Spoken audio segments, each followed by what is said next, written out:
Now I'm live. Hey guys. Just reading here about the MTG beta.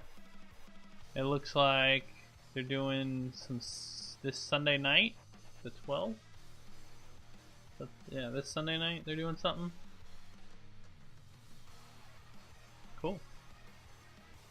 Can do pack opening, build a deck, and then play constructed matches. This is what you were playing for beta, right? Huh? You're playing some beta, right? Yeah, arena. But you were playing cards. Yeah. Alright. Let's start round one. I mean, you were just telling all my fans. But No, I was talking to you, babe.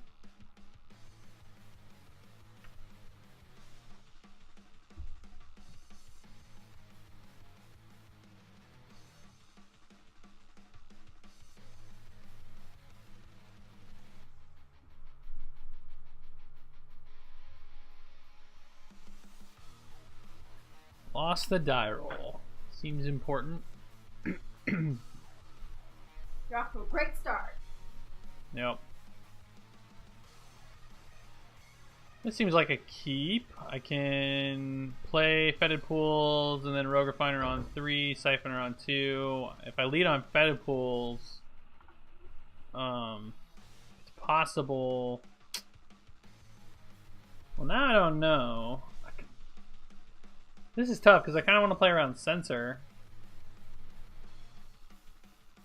Since he led on Irrigated Farmlands. Although this could be God Pharaoh's Gift. So I probably want to just get aggressive. So I'll go get... I can go get a Forest here, and then we end up spending our energy.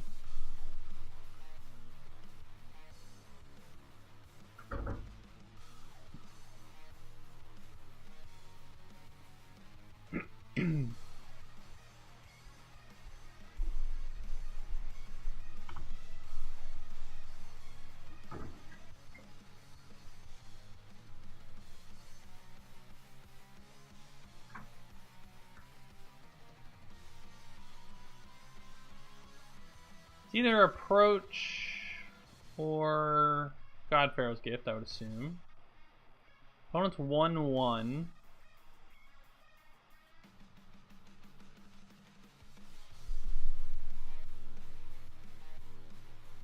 I kind of don't mind if our Winding Constructor gets killed or like censored. Maybe I'll just play another farmland and make it really easy on us.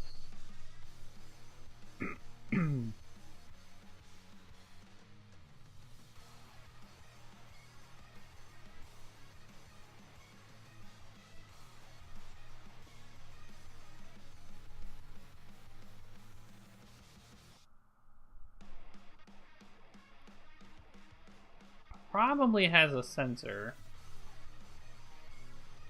I guess drawing another Glint Sleep Siphoner means I should just play into it.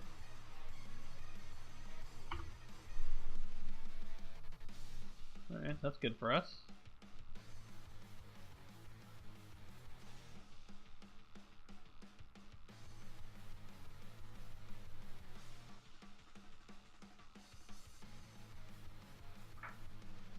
Alright, so this is God Pharaoh's Gift?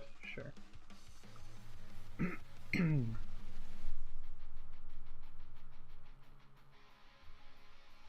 Alright, well, we've kind of got like a matchup that's very similar to the way it played out in, ooh, that's scary.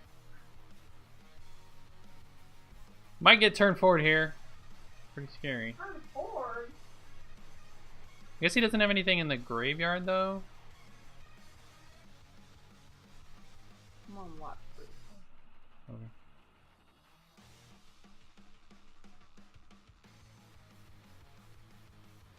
Oh, you're playing Sultai. I think I want to get another Glint Sleeve online. We'll save the Fetid Pools. Like, this might just end up playing out like the last match did.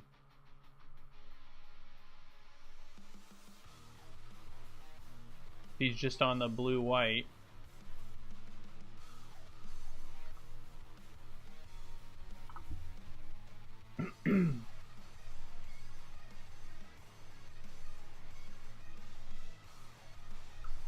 If he has refurbish here, it's not amazing, but it's gonna be hard to answer. Okay, another champion of wits, sure.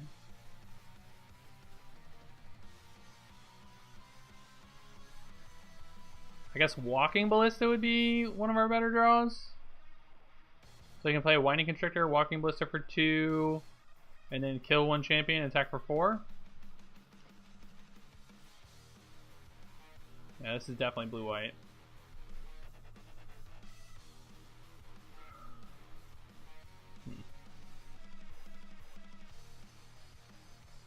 Alright, now we definitely want to draw a walking ballista.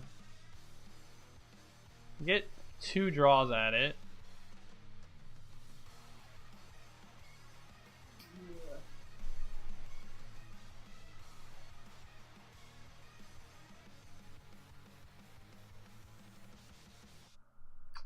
Huh.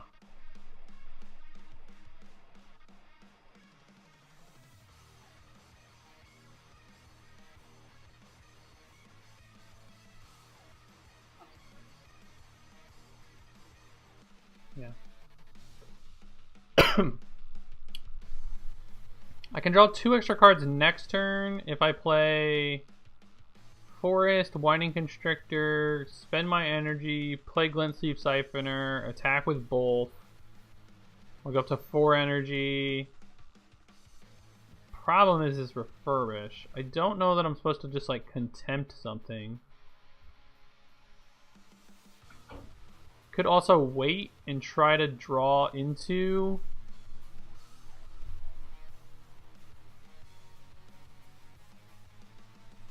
Alright, here's what I'm going to do. I'm going to try to draw into Walking Ballista instead of making his refurbish so good.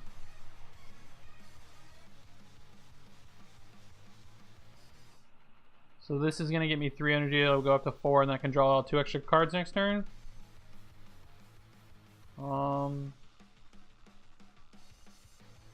Guess I'm fine getting a swamp here since I have so much black in my hand.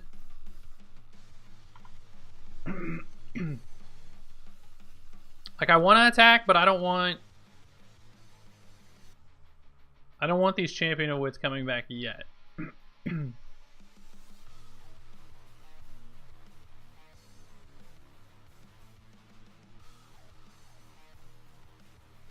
This is certainly going to find him a refurbish. Sacred Cat? Sure. Walking Ballista, definitely our best draw. Search. Yep. Okay, so now it's not going to matter too much.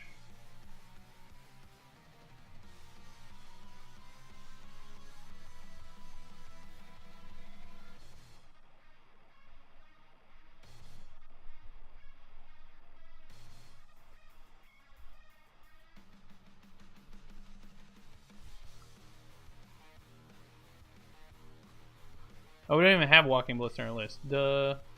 Oh, no, we do. I'm an idiot. So we can also draw a Hostage Taker to, like...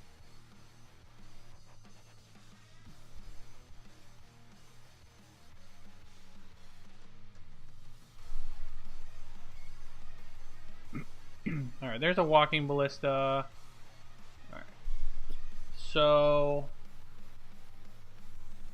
can play a Walking Ballista for 3. And then kill...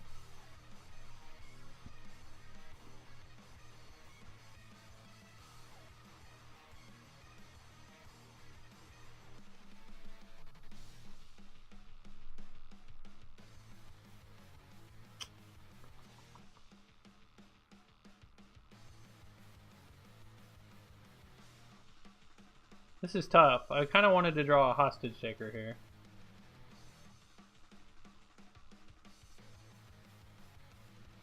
Now I think I have to play the Walking Ballista.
I was just gonna say, really hope he doesn't hit Angel of Invention, but there it is. It's not too terrible. That's one of the reasons I've been holding on to this Vraska's Contempt.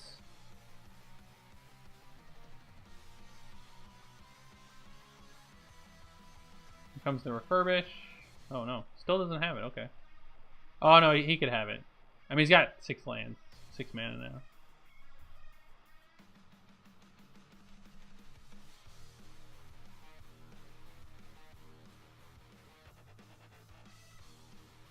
Wow, okay. Well, that's really good for us.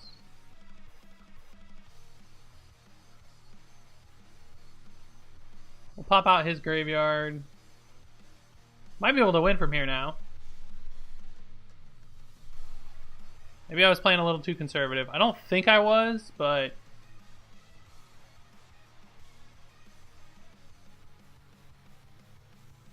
it was actually kind of dangerous for him to mill the Angels there if he didn't have Refurbish already. Or like to mill on his instep.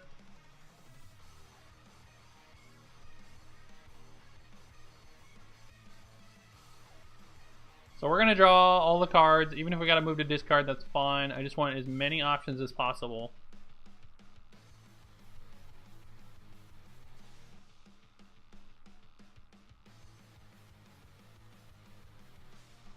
A Long Tusk Cub is probably decent here. I want to hold up this Vraska's Contempt, so if he does Refurbish next turn, we can kill the Angel that he'll likely get back. And we have a 2-turn clock, assuming he doesn't block. So we'll probably go to combat first. We are very, very lucky he hasn't found a Refurbish, I agree. I was playing like he had it on turn 4. Maybe I wasn't supposed to.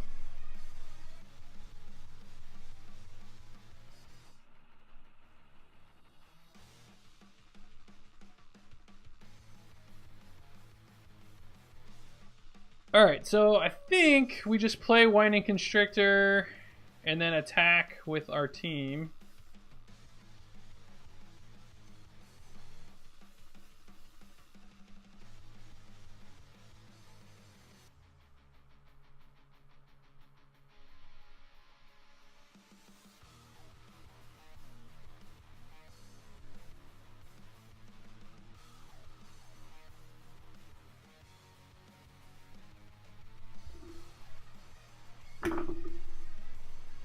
A Walking Ballista there would have been obviously very good for next turn. I guess we get 3 draws at a Walking Ballista for next turn.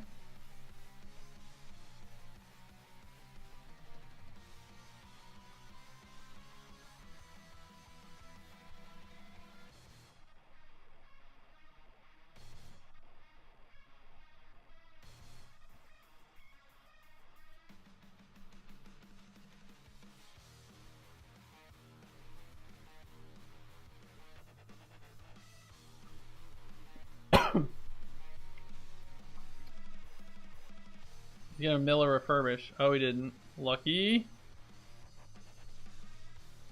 Alright, so I'm gonna end up cycling this Fetid Pools at some point anyway, and we're drawing a million cards, so I'll just get rid of the Fetid Pools.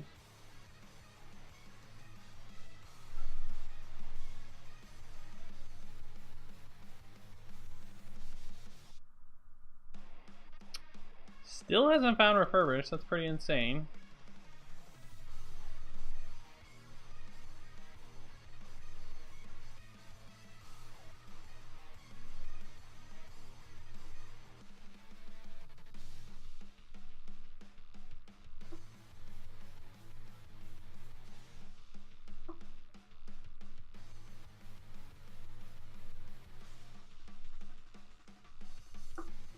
Wouldn't mind drawing my second Vraska's Contempt.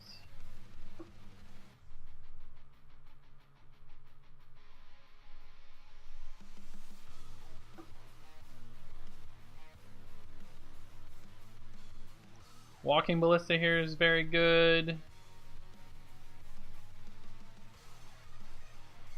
Scarab God's medium.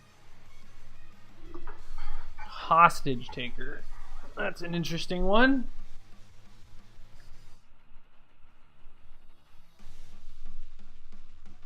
Man, we could have drawn Blossoming Defense as well. So, alright, let's say I take the Champion of Wits with Hostage Taker. I take the Champion of Wits, I attack with the team. He has to double block a Glintsleeve Siphoner, or he can block, take 4, gain 2, so he only takes 2. So, like, maybe I'm supposed to just cast Scarab God, and then he gets back Angel of Invention, and then so we're at 6, 7, and the next turn we'll have 8 lands, so we can like contempt the Angel and hostage. I guess we can hostage take the God Pharaoh's Gift. So what am I doing this turn? I guess I should try to probably draw into something relevant.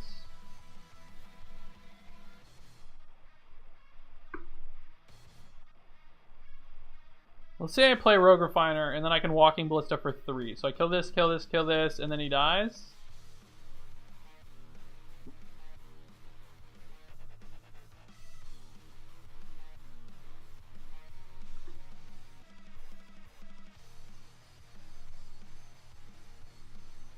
Well, that's a tilt. Oh, Ballista's 4, right. Yeah. Am I attacking now?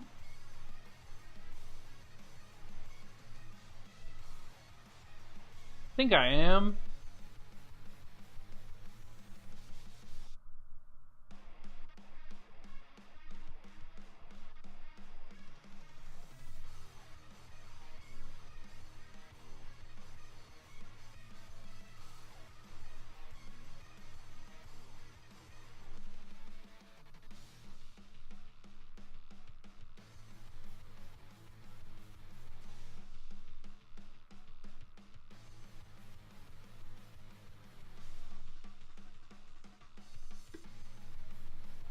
I think I'm just going to kill the Minister because it has more toughness.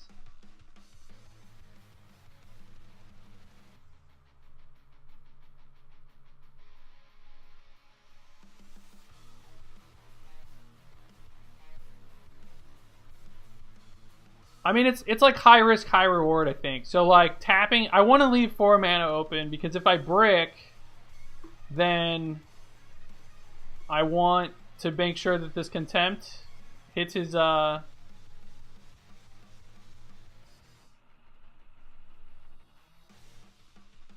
hits his Angel. Because, like, the first God Pharaoh's Gift has to hit an Angel.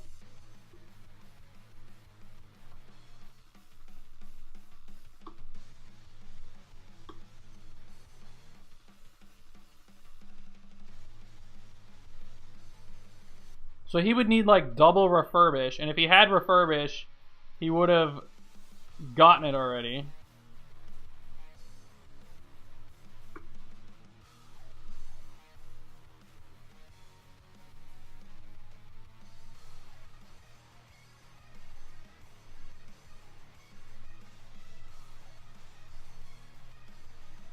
So I think like Negate or Censor is the only thing that like kills us here, and I don't think he plays Censor, right? I guess he can make 2 servos. Alright. Yeah.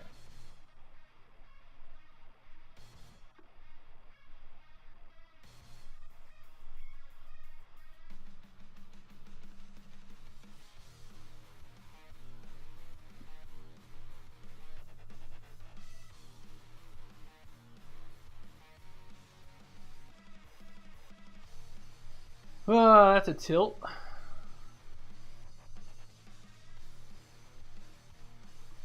So I think we still Rogue Refiner, right? We Rogue Refiner first. If we hit a Walking Ballista, it's lethal. And then we Hostage Taker otherwise.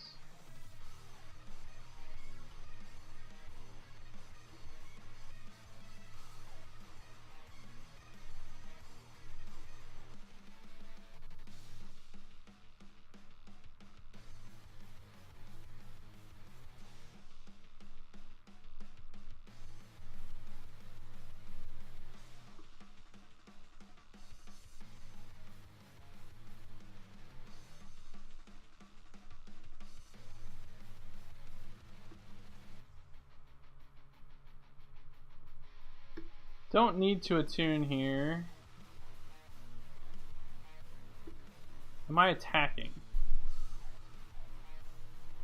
I feel like I'm attacking. So, yeah.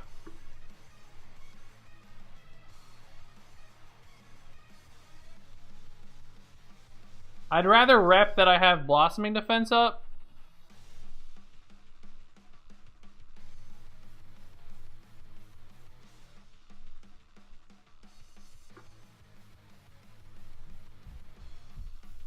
Then thin my deck one card. Because I already have a lot to do. It's like, you know, I'm looking for a specific spell, but if I attune, like the percentage... Excuse me, the percentage of, you know, non-lands to land, or the percentage of walking ballistas to non-walking ballistas is only going to change probably 0.1%. Yep. If we had a Blossoming Defense, surely would have won there. We had 4 in our deck. We've drawn a lot of cards. Surprised we haven't seen one. Yep.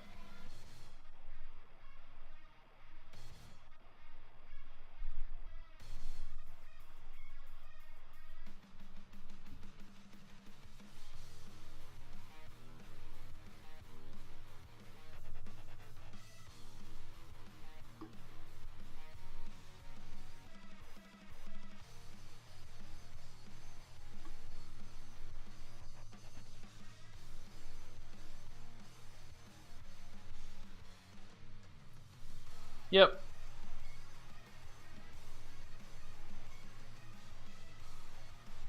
I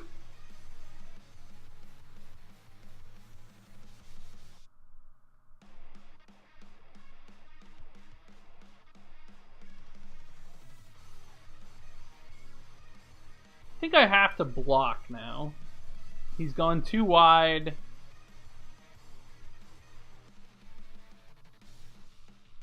And I'd rather make this a 4-turn clock than a 3-turn clock.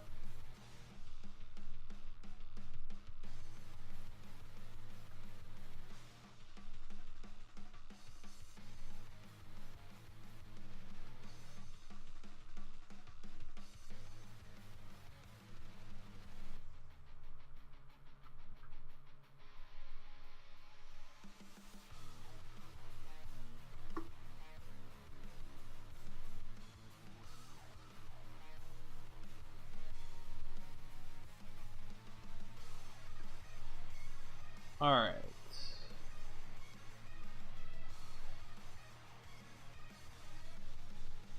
I just want to play out my threats.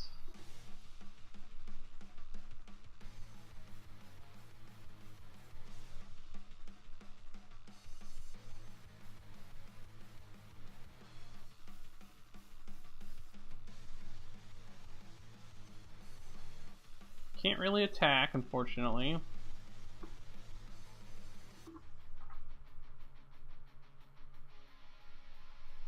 Alright, we can Scarab God and take something next turn.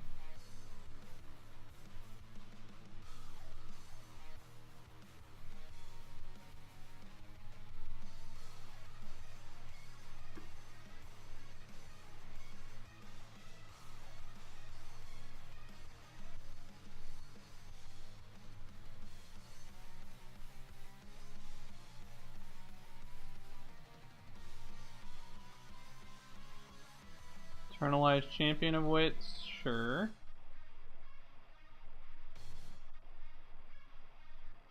I think Vraska's Contempt's our best draw.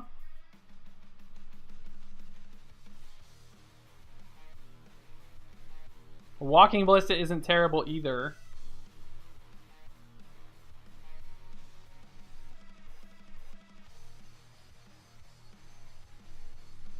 I think I can draw here one time. There's no real difference between 4 and 6 unless he hits another angel, at which point I don't know. I would rather try to end the game, I think.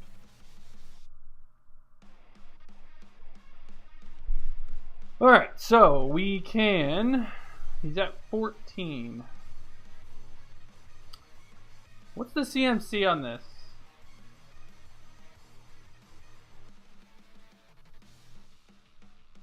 I think it's 0, right? Yeah, okay. 2, 4, 6, 8, 9 mana. So we can push the champion, play Walking Ballista with 6 counters, 4 here, kill here, kill here. Sacred Cat blocks a Long Tusk Cub. And he takes 2, 4, 6, 8 damage. And then he has to have an answer.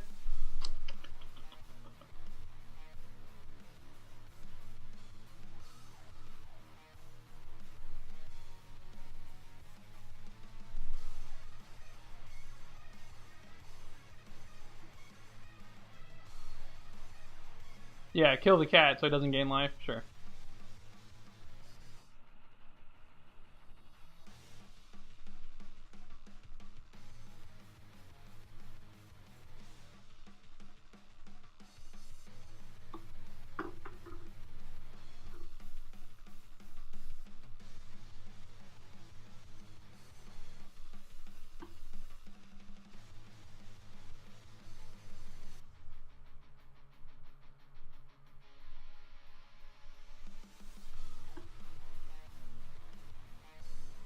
Is there any... I don't think there's even a point...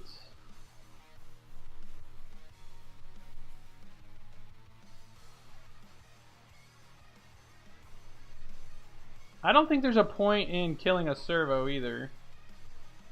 It doesn't really change the clock. He has to block the Long Tusk Cub. Yeah. I'm just gonna keep my Walking Ballista around. Yep.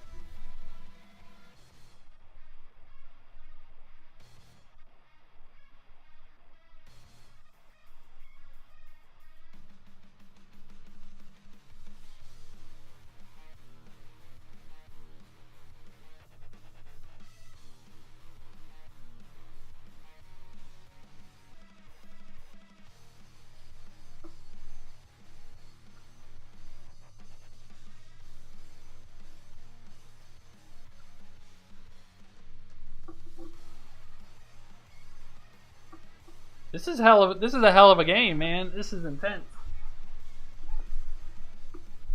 I mean, so our opponent can like as Kanta to try to find a cast out or a refurbish. Either or really do it. If he has exactly cast out and a refurbish, I think we lose. Well, I guess we don't lose. No, we would lose to cast out plus refurbish or cast out. Alright. I think that spending mana there definitely diminishes his plays.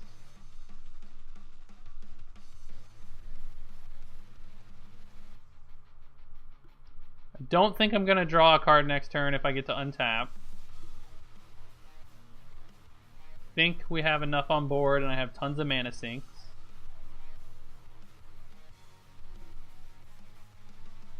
Could have had 7 counters. 4 mana for 2 counters. Plus 2. And then 4... I don't understand, opponent. Why didn't you just play Angel of Invention? 4 mana for 2 counters gives me 4 counters. And then 4 mana to activate for 1 gives me 2 more counters. Oh, that's spicy. Alright. That's something to note.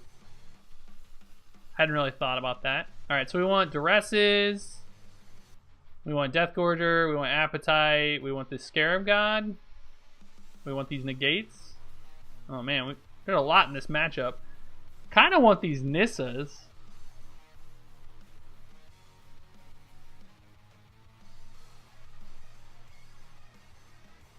Meh, maybe I don't want the Nissa.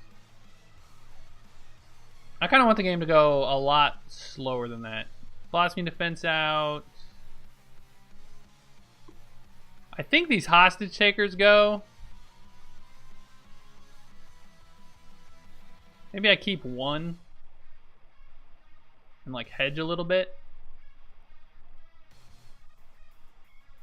I think Glint Sleeve into Rishkar is probably good. Board out Fatal pushes. So maybe this is my 75.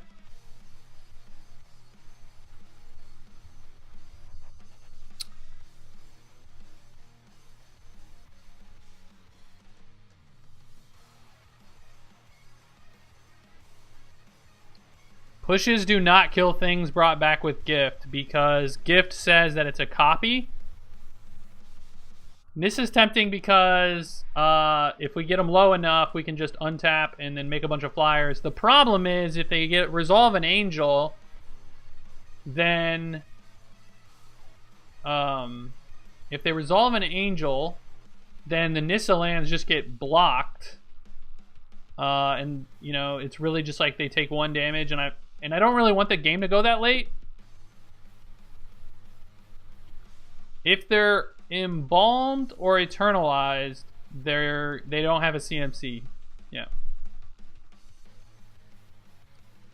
Oh, why couldn't I have an attune? I would keep this hand with an attune.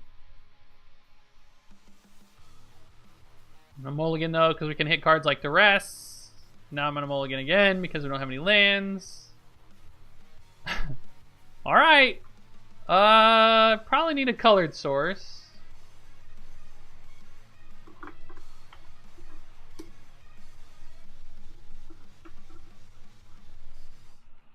Oh boy.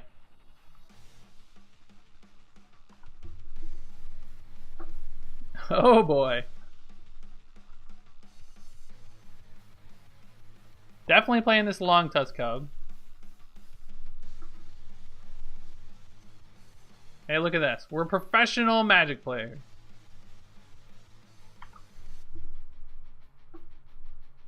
Now next turn, I can hub attack.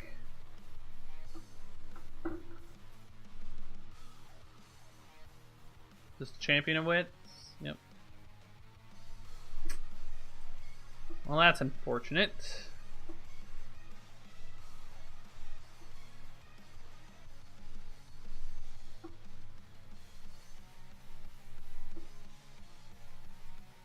A tune? Tune would be amazing. Another cub.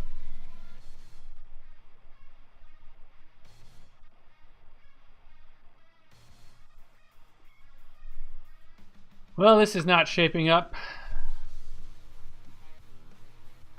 I don't really want to attack because if he has refurbish, land refurbish, he puts the champion in the graveyard and then he gets it back and immortalizes a bunch of stuff. Or gets back his champion wits and it draws a bunch of cards. I think I have to make this play.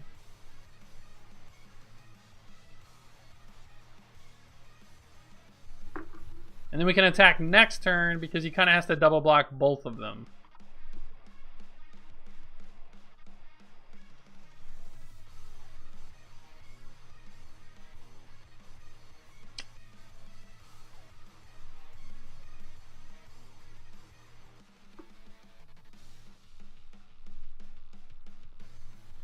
So whenever I play this deck, I always mill my refurbishes with my ministers. Like every time. Always happens. And never happens for my opponents, I've noticed.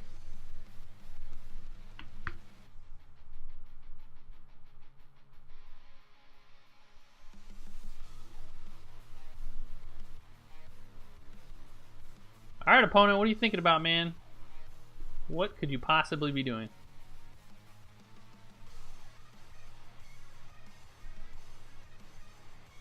I guess I don't mind him running down his clock. We're ahead on the clock right now. We probably are going to go to a game 3, and it could go to timeout depending on, you know, what happens. Here comes the refurbish.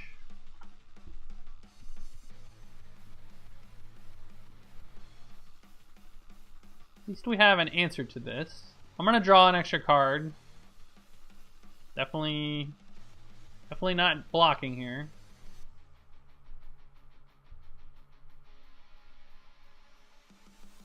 I'll block the champion if he attacks with it.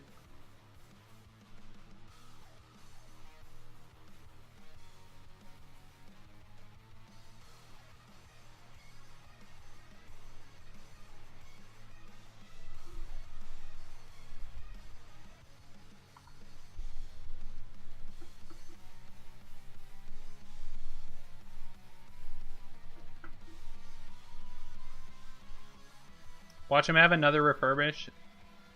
It doesn't actually matter if I do it my turn or his turn, because I have to stop him in the main phase and then he can just refurbish it anyway.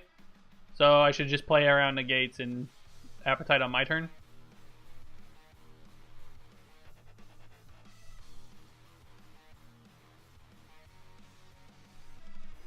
Charter Course is good. Probably attacking with his Long Tusk Cub now. And the Glint Sleeve Siphoner.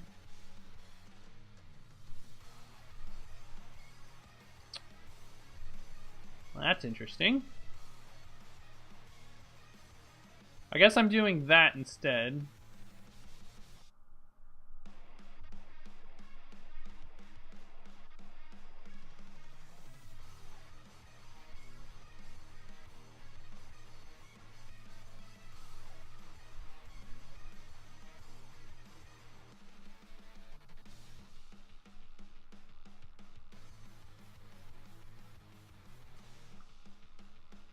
So this is kind of nice. If he doesn't block, I can get in some extra damage here.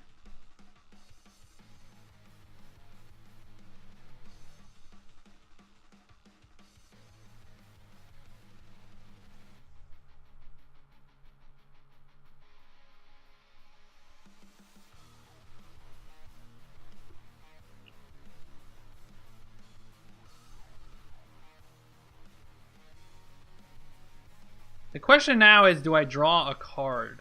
I feel like my hand's a little weak and I should probably draw a card. We'll be out of energy though. No blocks.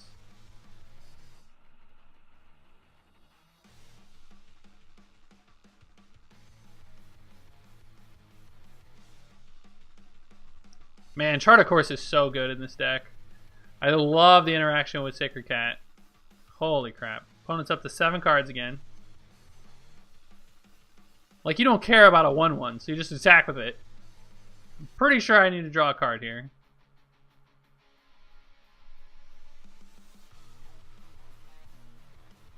Probably jamming that.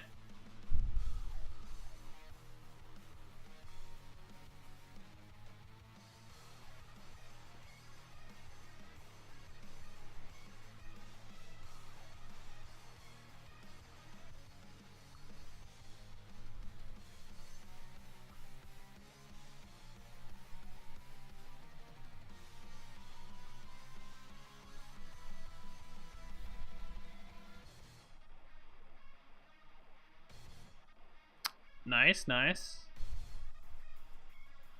I think the upside there of that resolving is worth jamming it. Obviously, he's going to have that in his hand regardless.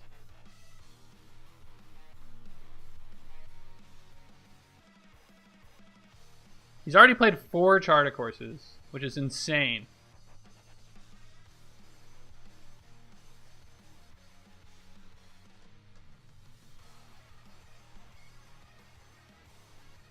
Sky Sovereign. Sure. Basically need to draw a Contempt now. Could have a negate. Alright, so I have to hold back multiple creatures.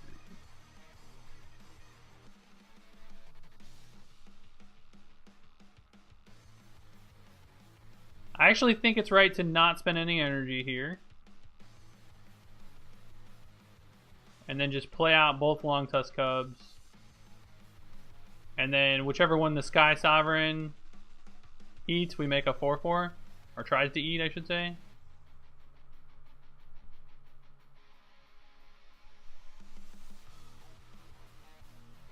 For Molda 5, we've actually drawn pretty poorly. I mean, we've drawn some key cards, I guess, but Our opponent drew 4 charter courses. This is definitely where we want to be. Or sorry, not where we want to be. But if my opponent's gonna like go off and draw all 4 of their charter courses, I would rather mold a 5 in those games. That's the way I look at it.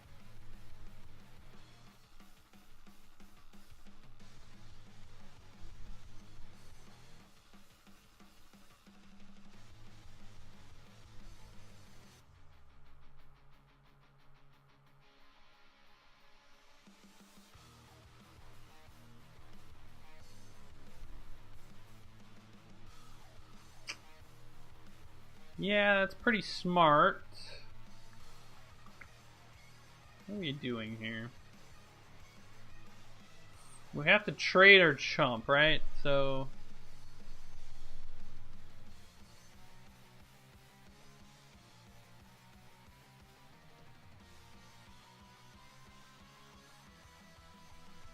I don't even know what we can draw here, to be honest with you. I think we're just dead. I could keep this alive and then double block here, or I can let this die and then single block here, and it's a 2 for 2 either way. So it doesn't change.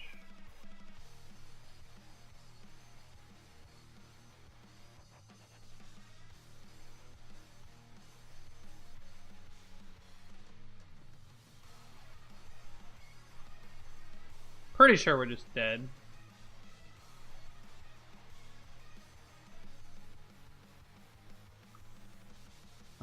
One, two, three, 4. Yep, we're just dead.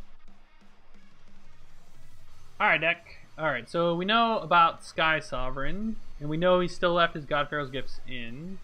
I think Hostage Taker kind of gained some value, but so did the Blossoming Defenses.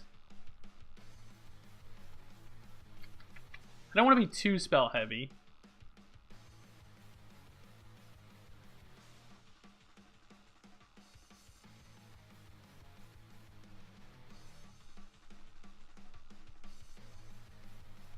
I'm on the play, though. I'm on the play this time. I'm not sure how I feel about the Sky Sovereign. Like, your opponents are bringing in negates and duresses. It's pretty medium against that.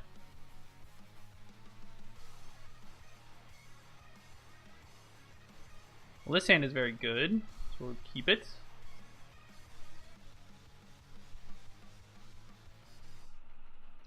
Get a swamp here.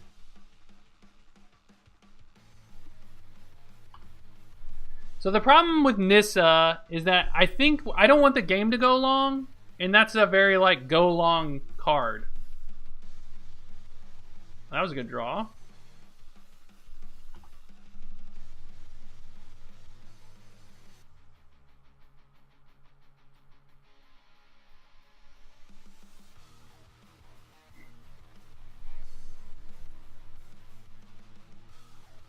So what do you think's better? Jamming Rishkar and making 2/4 power guys. Oh, it's definitely Rishkar, because then I can play a 3 cop. Yeah. And then we'll have negate next turn. Huh.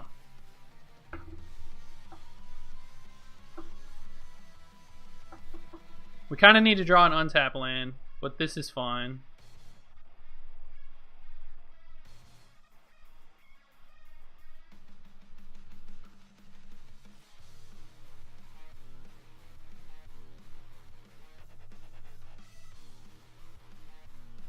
Pressure is on.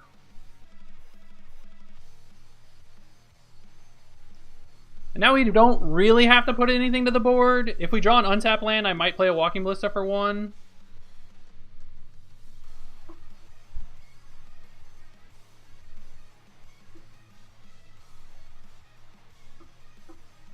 Otherwise, we'll just hold up negates. Is this a Sacred Cat? A Minister. Sure.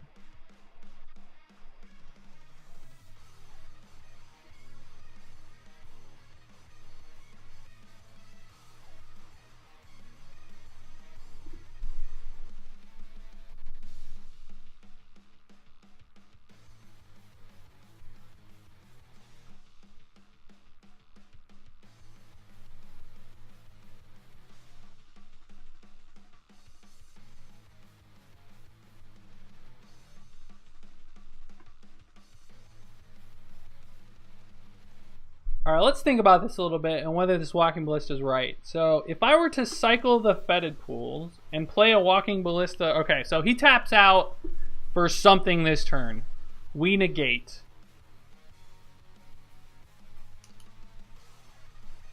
I guess I can just play Walking Ballista for 1. Never mind.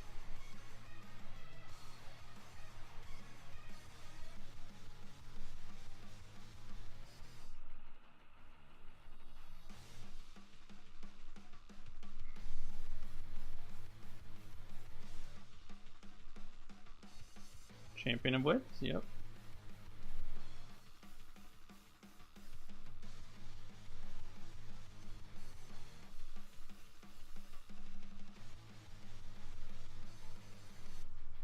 Yep, so it was lethal. Like he probably should have thought a little bit more. Unless he had land Sacred Cat. So that doesn't even do it either. So we kill the Champion of Wits, we untap, we add 2 counters to the Walking Ballista. Okay, so he would have needed land Sacred Cat. Yeah. Which seems like, I don't know, maybe that's a little likely, but he would need a land, which he obviously didn't have one, or maybe he did, but he didn't hit a Sacred Cat, I guess. I don't know, that seemed... Maybe that's all I had. I don't know. But yeah, land Sacred Cat I think gets him in, or keeps him in the game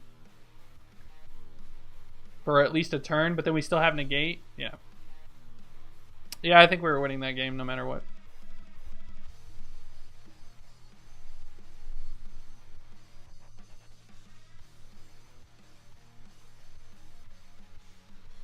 Thank you all for hanging out tonight.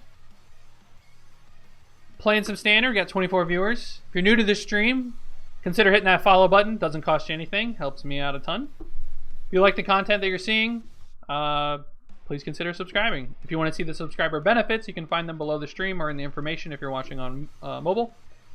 And then while we're waiting for our opponent, tomorrow, 6:30 to 9 o'clock, we're going to be interviewing 2 Pro Tour competitors from Pro Tour Ixalan. So if that's something you're interested in, I encourage you to come on out. I'm going to keep this hand. Mono red.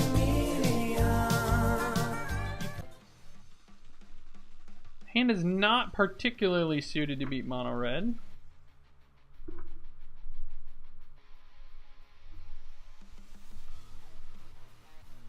Probably want to get black here since I have mostly double black in my deck. Also, I can go like Glint Sleeve plus Winding Constrictor on a turn if I need to. Wish we would have won the die roll. Carries Ev's a scary card. Probably need to draw a Fatal Push here to have a shot. Long Tusk Cub's also pretty good.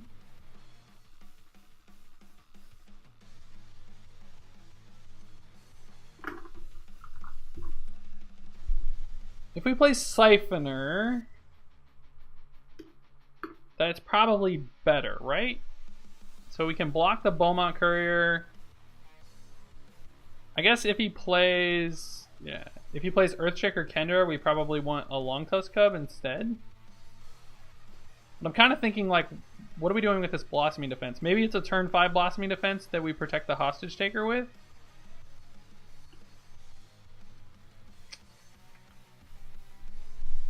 I kind of want this Long Tusk Cub around, though, so I think I'm supposed to play it next turn.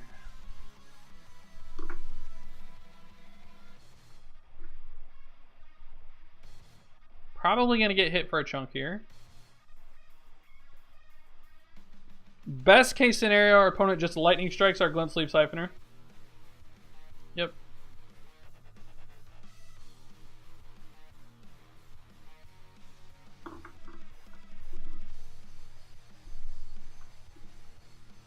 I do not think we draw a card.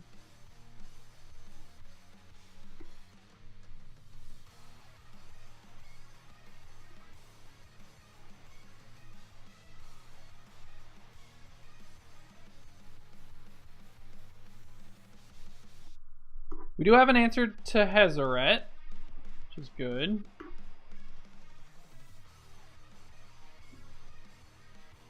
Harsh Mentor.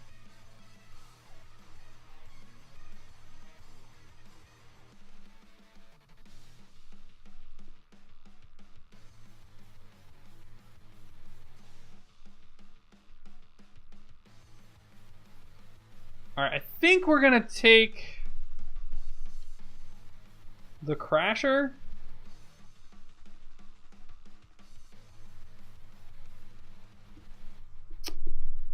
We could just play Rogue Refiner and pass. That's also a consideration. So if we play Rogue Refiner, he makes it so Long Tusk Club can't block. And then Rogue Refiner blocks Harsh Mentor. Glint Sleep Siphoner can block On-Crop Crasher. And then we take 2, 3, 4 damage, go to 7. Alright, that's a better line. I'm gonna leave open green-black for this. So we can draw a Blossoming Defense, or we can draw a Fatal Push. Drew neither.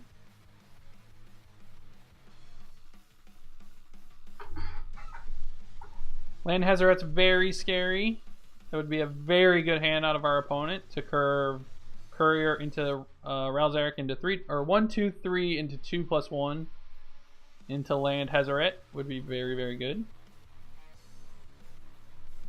If our opponent goes to Lightning Strike the Cub, we will definitely...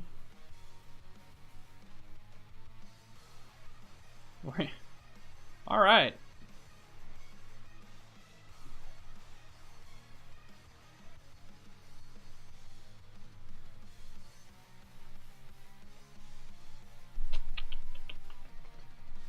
Definitely need to play this Hostage Taker. The question is on what? Is it just the Beaumont Courier? Because we can cast it now. Then we take 2 damage and go to 9.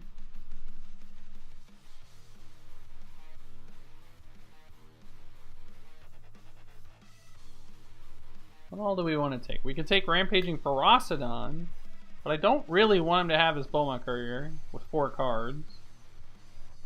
I think it's right to play the Aether Hub.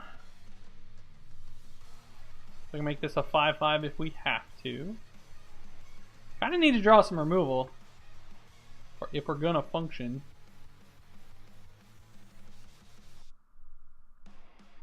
I think I'm just hostage taking this and not casting it. Does that make sense?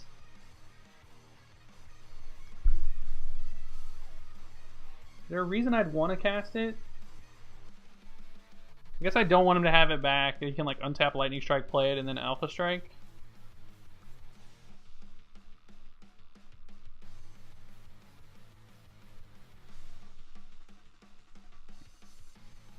Alright.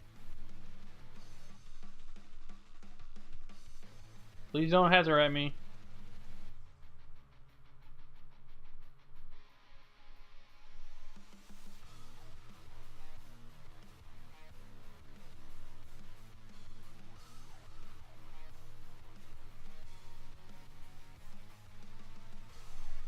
I'm pretty sure mono red is the biggest or is the worst deck is the worst matchup for us. Sorry, I can't speak. I'm trying to think at the same time. I'm pretty sure Seth, Brad, and Corey lost to this deck more than any other deck, but I'm not 100% sure.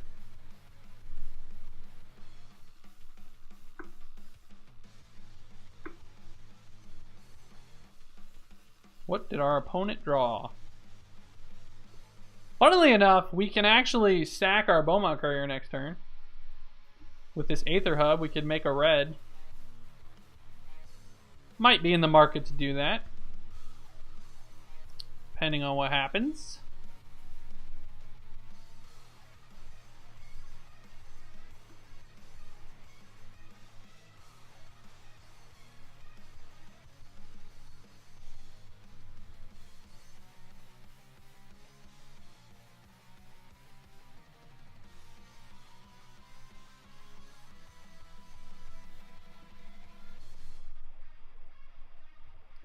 Opponents, what are you doing?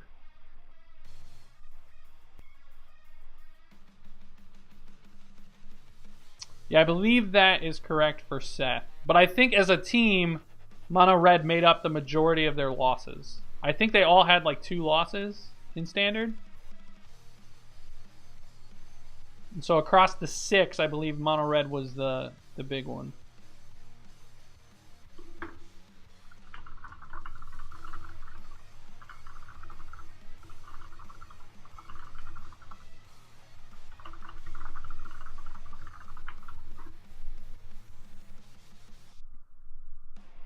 Come on, opponent!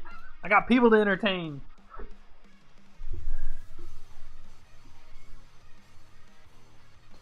So, I guess while we're waiting on our opponent, for those who have not seen them, I'll show you the tokens that we're going to...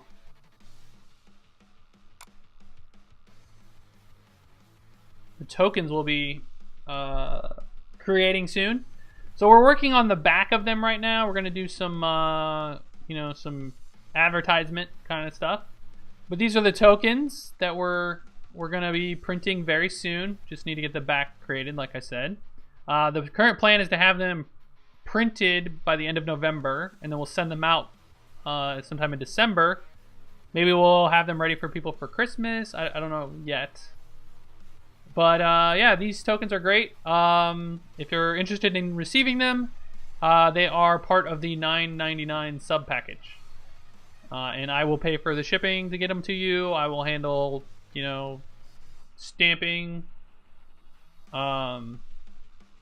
Stamping them, getting your address, reaching out to you, all of that stuff will be handled by me.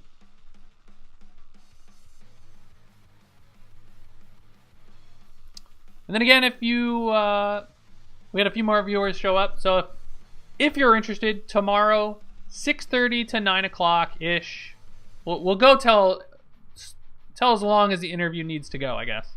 But we're going to be interviewing Billy Hahn and Steve Locke. They were 2 competitors who went to Pro Tour Exelon. They're both out of the Midwest. Billy, if you don't know him, fantastic guy. Just a great magic mind. Big grinder out of the Midwest. He'll be attending GP Atlanta this weekend. And then Steve Locke, if you don't know him, he recently won GP Minneapolis on a 16:02 record with 0 buys. Very impressive. So we'll get a chance to pick their brains. All right, our opponent has made a decision. This seems right.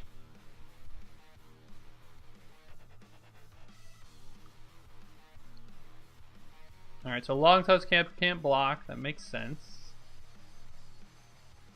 All right, so what are our blockers?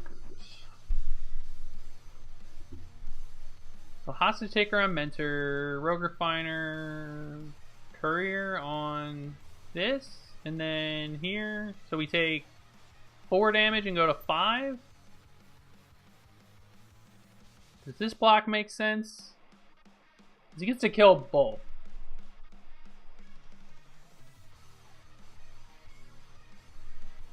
Is there a way we can make this so he doesn't get to kill 2 things with this Ferocidon?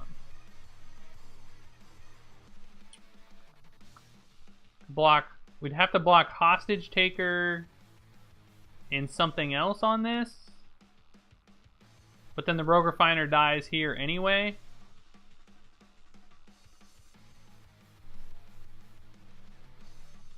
I think these are the best blocks, right?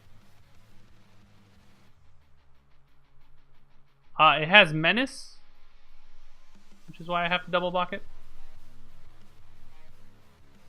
I think this is our best blocks.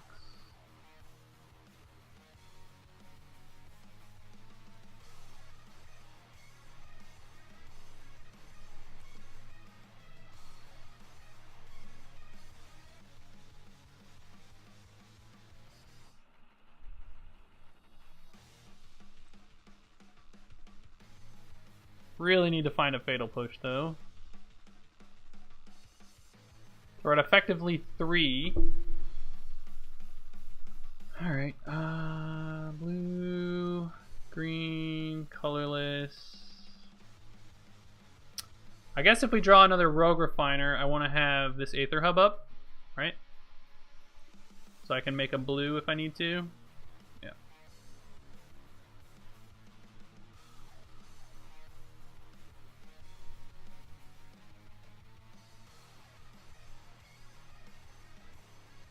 Blossoming Defense is a good draw-ish. Alright, so...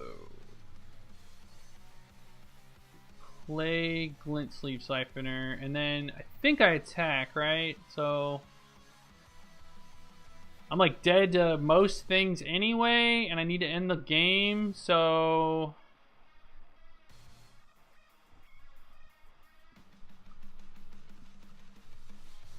I'm gonna dump my energy here.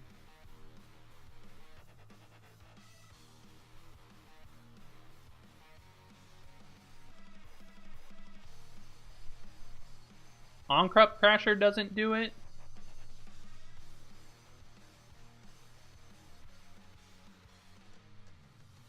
Oh, that's scary. He can't really Alpha Strike though, right? Yeah. Okay, so is there a big difference between 2 and 1? Let's think about this.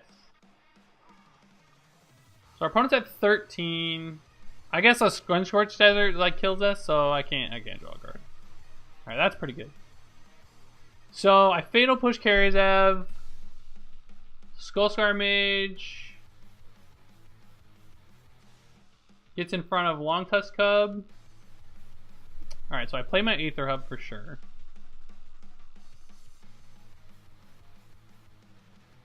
So I guess I just let him block with both potentially.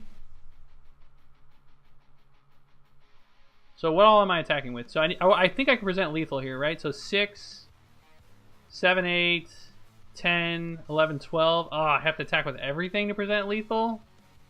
Oh no, I have the Blossoming Defense. So I think I should leave back Glint Sleeve Siphoner.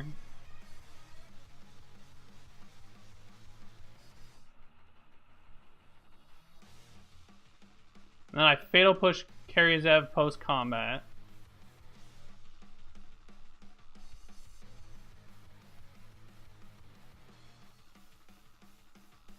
Doesn't change the clock at all, so I'm fine with this.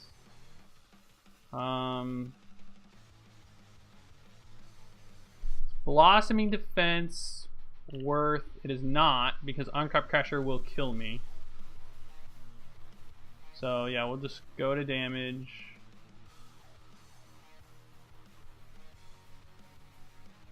Fatal Push the Karazev, pass the turn. So Hazoret doesn't do it. Bowman Courier doesn't really do it unless he finds something great.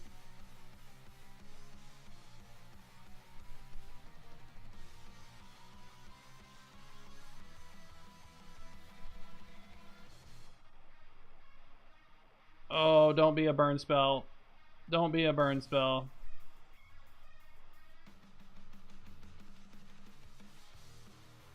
Wow! Wow! Sick! Sick game. Alright, we want Cartouche of Ambition, Die Young, Death Gorge. Scaregod's too slow. Hostage Taker's pretty meh. Vraska's Contempt can deal with... Vraska's Contempt can deal with... Maybe we board out the Glint Sleeve Siphoners?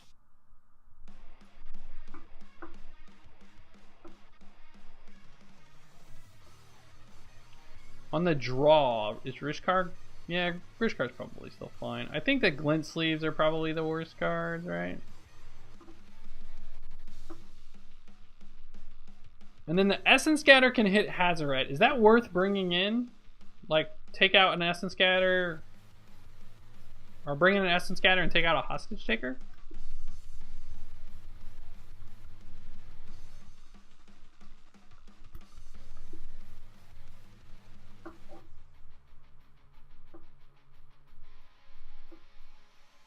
Yeah, I think they're basically trying to do the same thing, which is take care of Hazoret. So I think that's fine.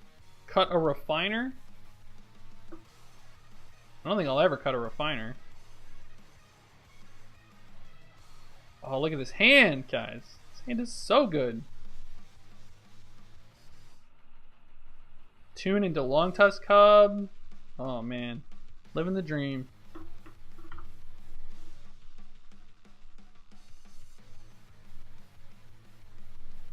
So here's the question. We have to get forest, right?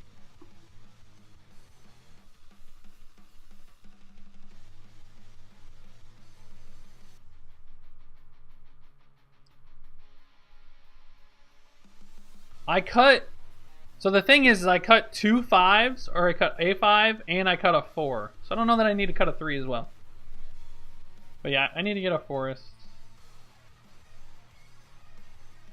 I am going to need to draw a blue source, though, eventually.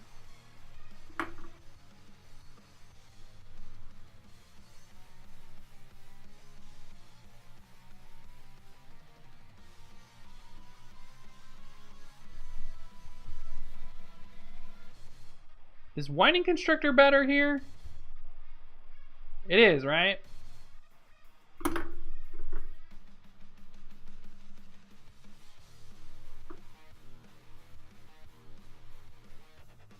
Because, like, if he has shock, I don't want to play into shock. Yep, that's fine.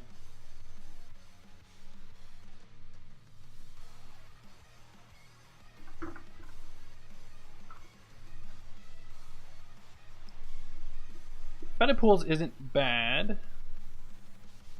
So now I just think I play Cub and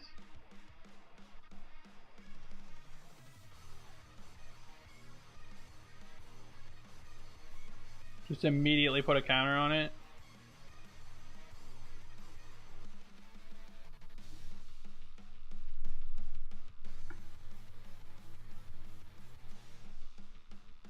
I definitely don't want to get Crashered again.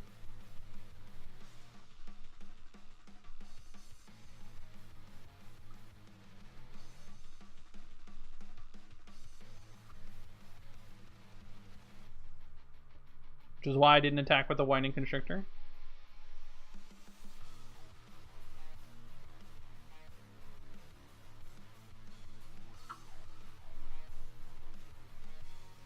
Chandra. Chandra -4 on the Long Tusk Cubs, pretty good. We will get to... Oh, adding mana, okay. Ah. Alright.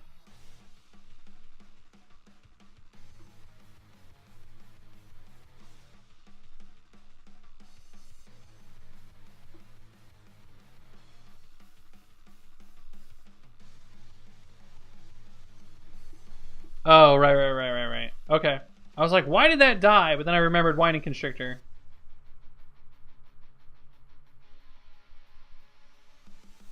It's a pretty good start from our opponent.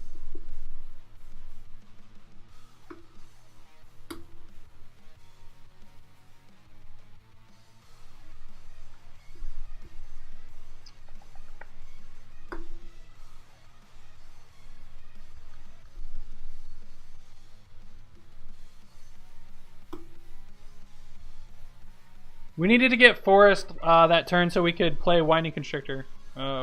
Whited. Or White D3 Monk, sorry.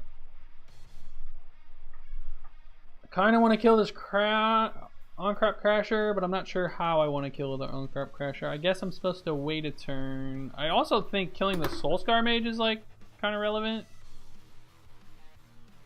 Wish this was an untap land so we can leave open Essence Scatter.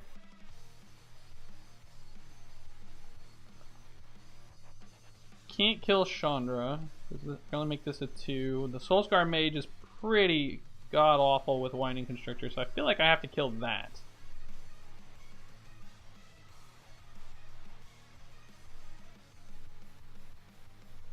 Don't like this, but...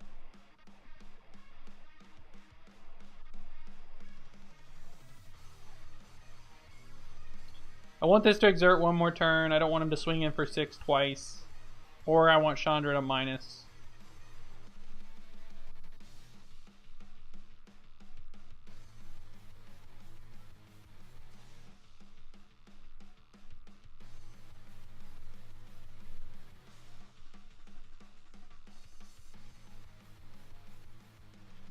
Man, Soulscar Mage is a beating against us.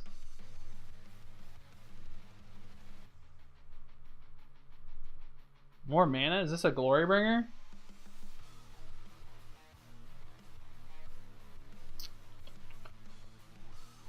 Yep, I'm going to concede. Opponent just curved out real nicely. If we didn't untap land, we would have been able to Essence Scatter that, but alas, we did not.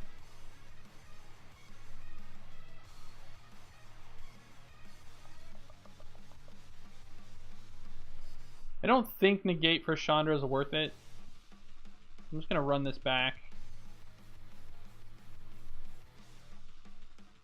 I don't think the rest could hit targets. I don't know.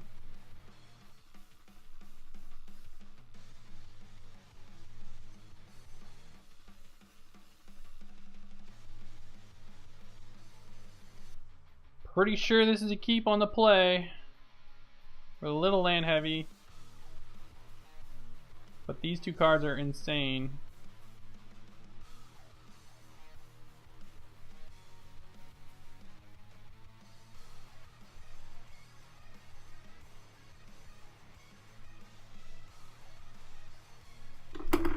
So now I'm not sure. Okay, I think I play Winding Constrictor again.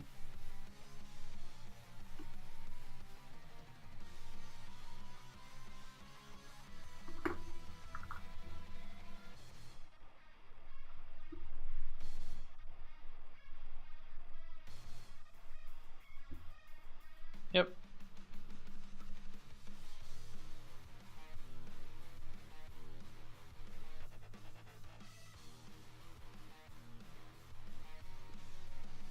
Man, do I just use the energy now?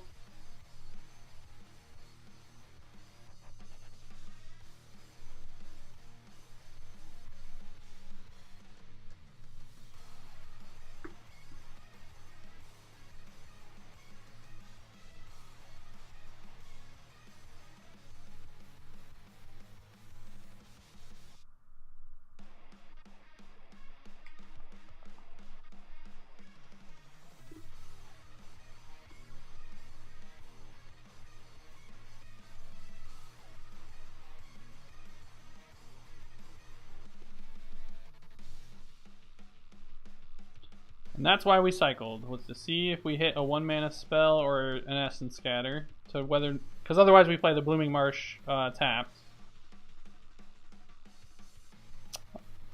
It's not bad so far.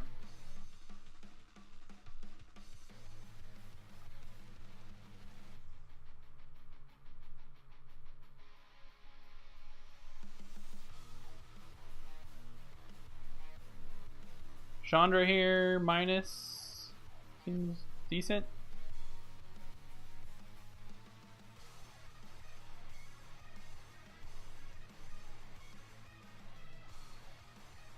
Alright, so we get to kill Chandra, which is good.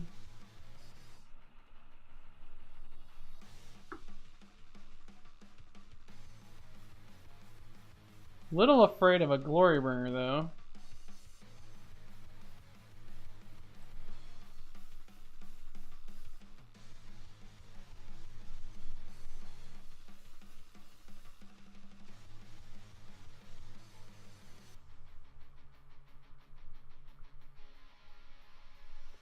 We did need to draw another action spell. We flooded a little bit.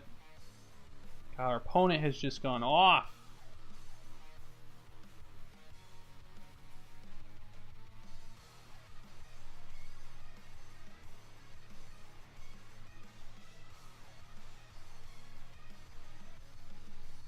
Oh man. Like, I kind of want a hostage taker this.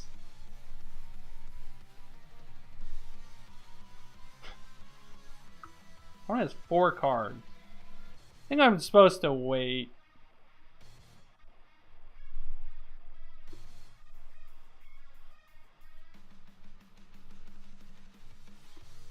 He has another Glorybringer. Yeah.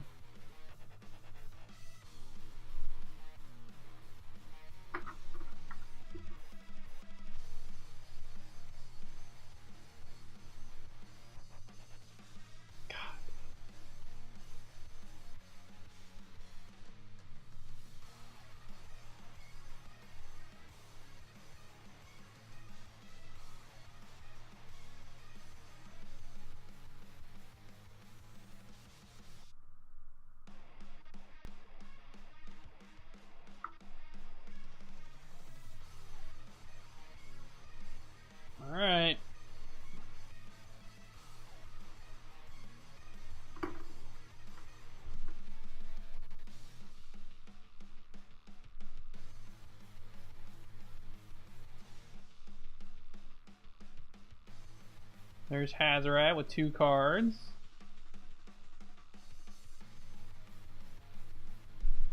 Huh. I think the payoff on this is just too high.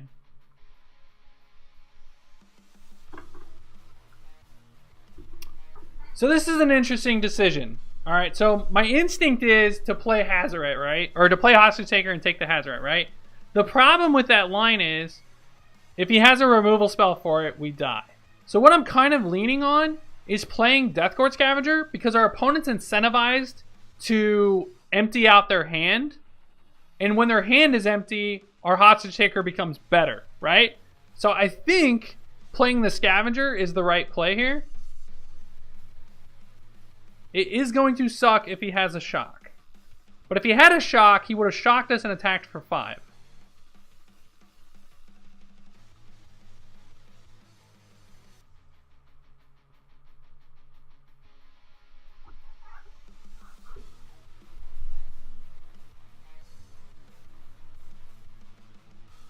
Holy Harshminter.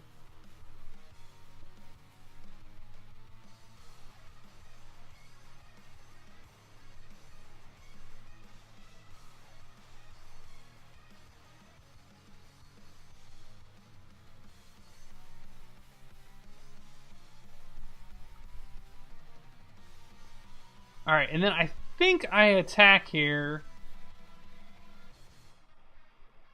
I think I just want to gain the life. Take out his Harshminter. I have another one in my hand, so...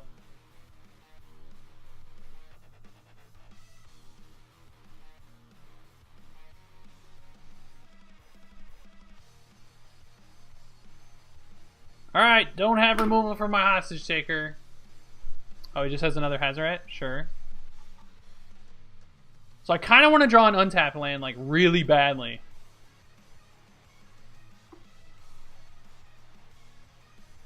That's also not terrible.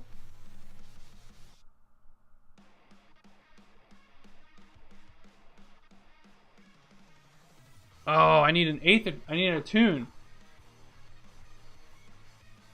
Oh, no, I don't.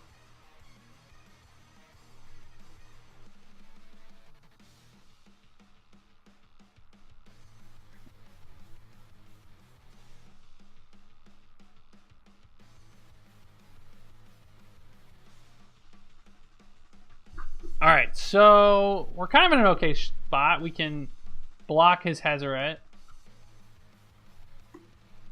I think I just have to Blossoming Defense so I can block.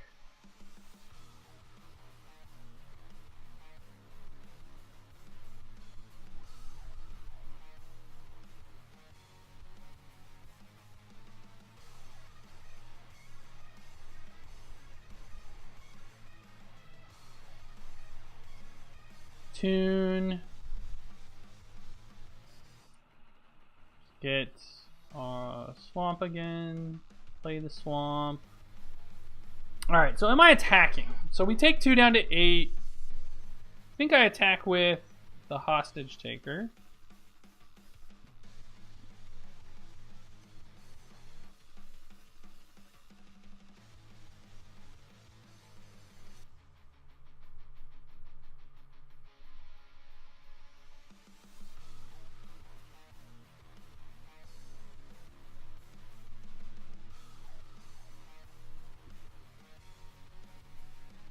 Yeah, he shouldn't sack his runes. He should just be discarding his card, assuming it's a land.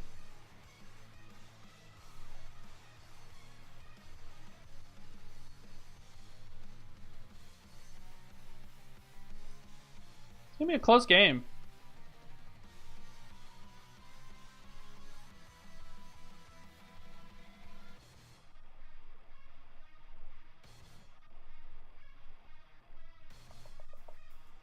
God, I need an Aether Hub bad, man. Then I can start discarding lands to his life total. So I think I'm supposed to attack with Hazaret and Deathcourt Scavenger, gain my life. He blocks, and then like I chump with my Hostage Taker. Like he could block here. So we kind of like block our Hazarets. He blocks with Harsh Mentor.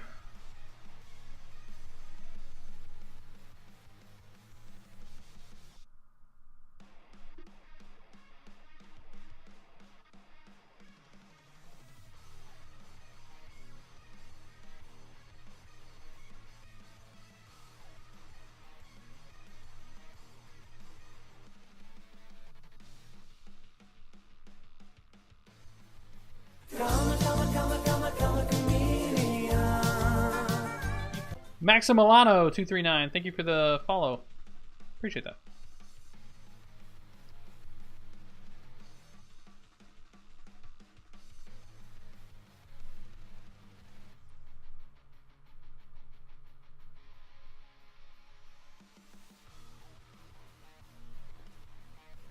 I think actually blocking Rogue Refiner is better because the Hostage Taker can block the Harsh Mentor.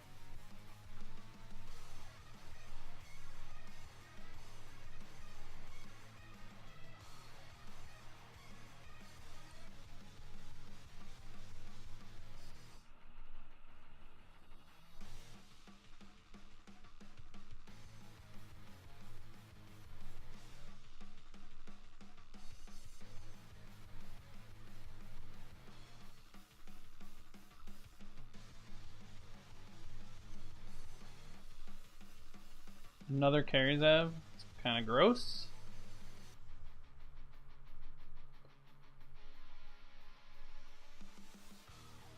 Let's rip a Walking Ballista. Blooming Marsh is not where it's at.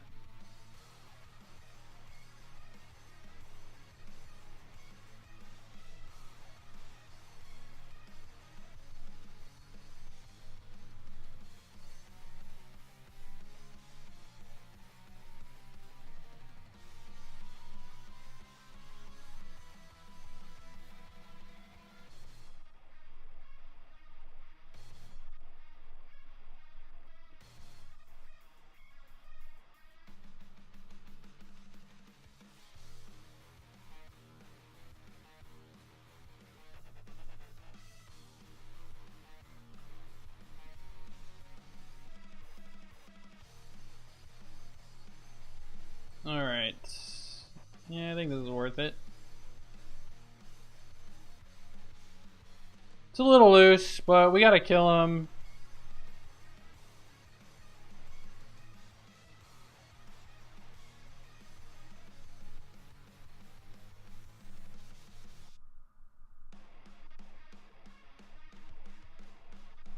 We're actually dead if he swings out, but he's dead on the crackbat if he doesn't.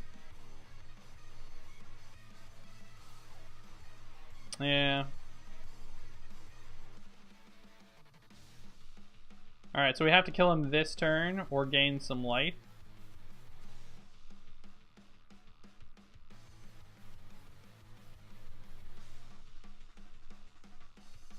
That was a very good draw. I'm not gonna lie, guys. That was a very good draw.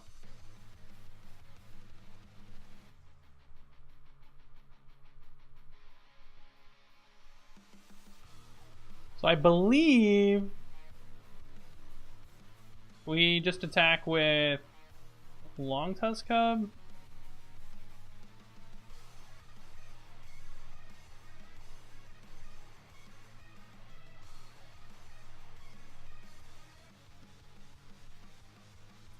The fact that we have not drawn an Aether Hub is crazy. I'm keeping the Blooming Marsh just in case we draw an Aether Hub next turn. Then we can pitch it for 2 damage.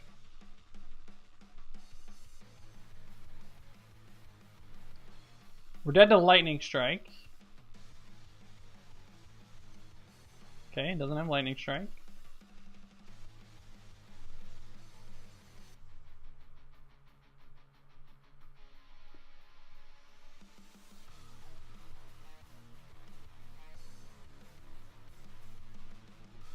Alright! We got there on some luck, I'm not gonna lie. Our opponent definitely, like, nut drew us game 1, was it? It was game 1? Yeah, so Like, I don't feel too bad. Also, we have those cards in our deck for a reason. Like, there's always those arguments. But yeah, we drew very well at the end. It was very close. We did not draw a Cartouche of Ambition. That would have been good. Our opponent's game... Yeah, our opponent's game 2 was insane. It was, the curve was just nuts. And somehow we beat them game 1 when they curved, like, Bomat Courier into Karizev into Onkrop Crasher. They didn't play Hezer at game 1, I guess, which is kind of a key card in the energy matchup.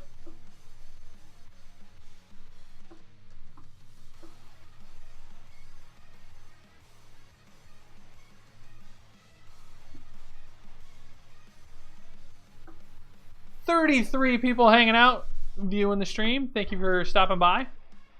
If you are enjoying the content you're seeing, please consider hitting that follow button.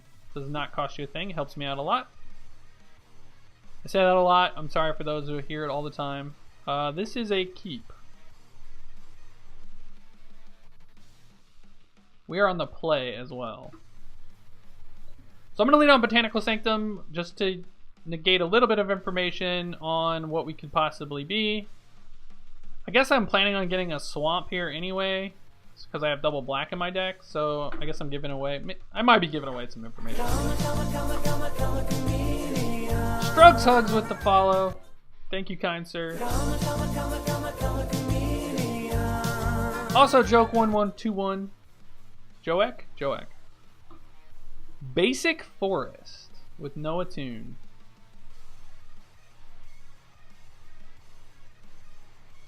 Alright, I'm going to lead on Cub here.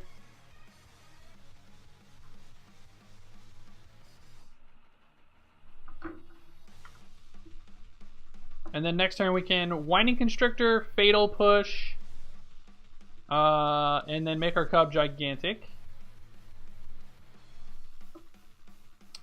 Opponent has a Braid. That's unfortunate. I think the potential there was high enough.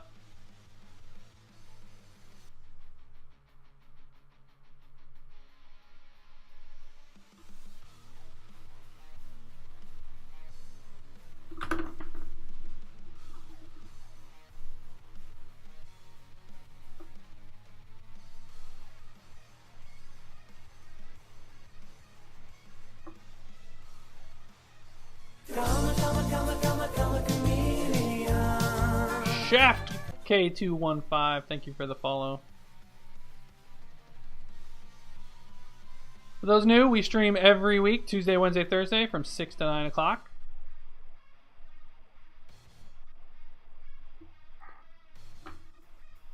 So what's better here? Walking Ballista? Probably Walking Ballista. It was unfortunate I had to play my Swamp last turn so I could leave open Fatal Push in case he played Cub, but maybe I wasn't supposed to. I think Walking Ballista for 2 allows us to attack. Because if he makes a Thopter, we can kill the Thopter and then kill the Whirler. Could also just play Hostage Taker.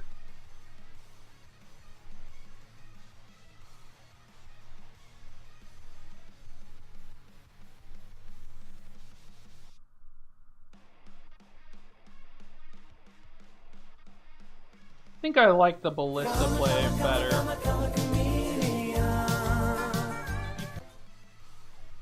Maxim Gim 85, thank you for the follow, man. Alright, so now we can attack. Opponent can't really block.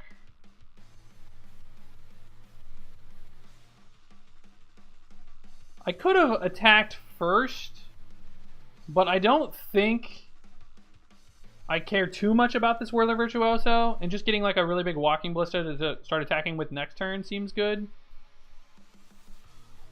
And if I attack first and he makes a Thopter and double blocks, which is very likely, like I lose.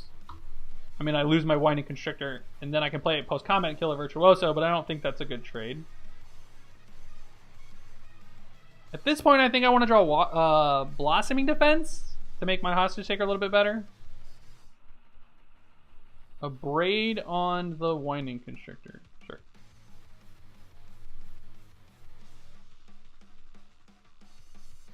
Long Tusk Cub is fine.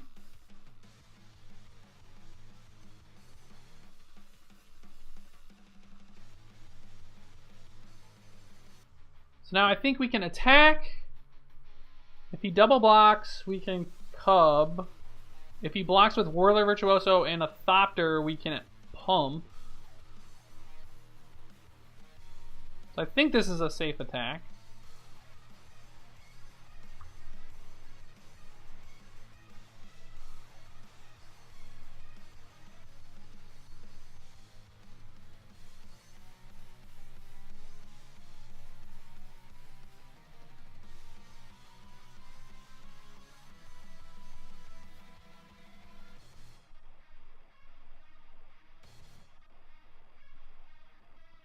I'm just going to push this now. Sometimes they play, you know, some people will play Spell Pierces. Some people will play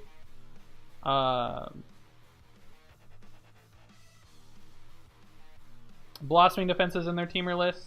And I'd rather not get blown out.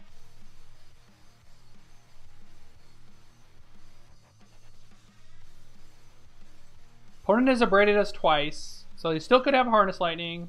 Glorybringer would be the worst thing for us to see here, but it wouldn't be the end of the world. Don't mind that one. Nissa's going to be for anything where you basically want to Alpha Strike, so like Control. It was mostly put in there for tokens. Alright, untap land one time.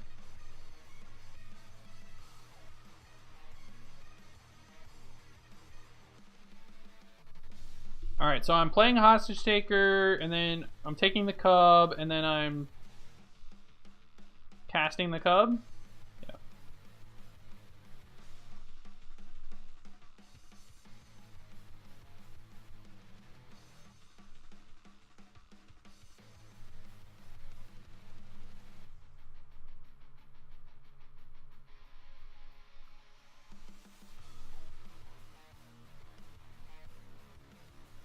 Well, that felt amazing.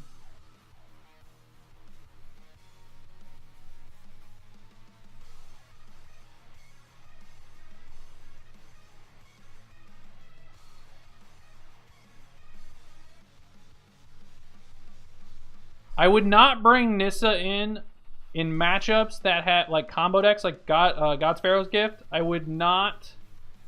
I repeat, do not bring that in.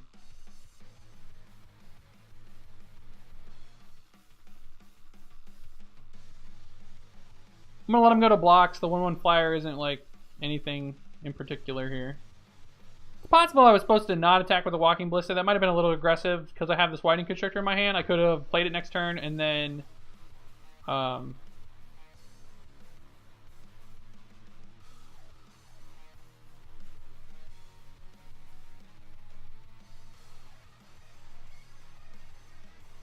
opponent missed a land drop last turn, so the fact that they're giving up this Servant makes me feel like that they don't have Glorybringer in their hand.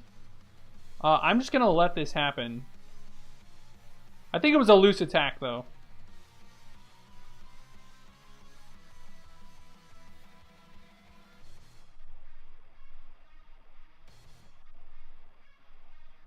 They had two cards in hand. They either had land Glorybringer, or they didn't have Glorybringer. I think those are the only, like, more likely that they didn't have Glorybringer.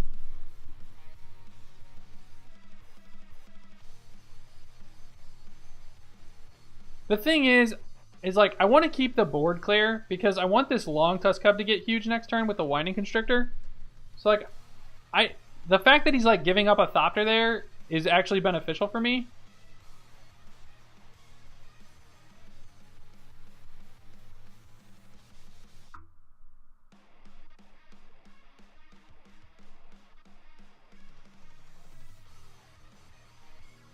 Oh boy. Oh boy.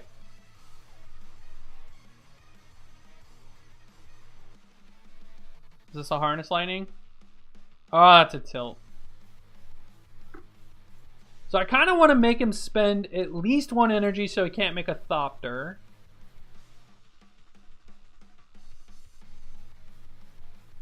How much energy do I want him to spend?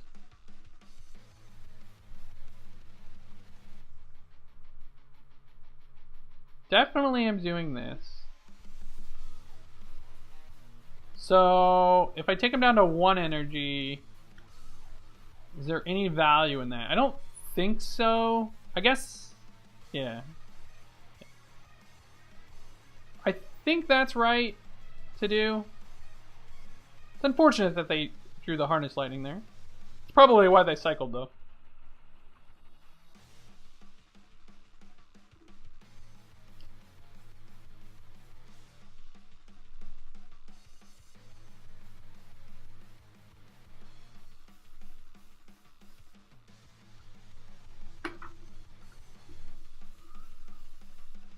I mean, had I known I was going to draw that second Winding Constrictor, I certainly wouldn't have attacked with the Walking Ballista.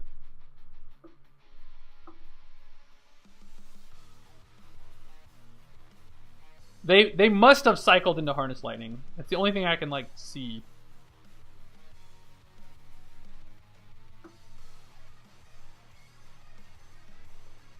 Baraska's Contempt. I think I can save this. I think I'm just jamming with everyone. Our opponent's at 9. I could get aggressive with my Contempt and do it on the Rogue Refiner. But I think I'm fine just trading a Winding Constrictor for that and getting in 5 damage. And then, like, I guess he gets to eat both Constrictors if he wants. If he double blocks a Constrictor, I might Contempt the Virtuoso.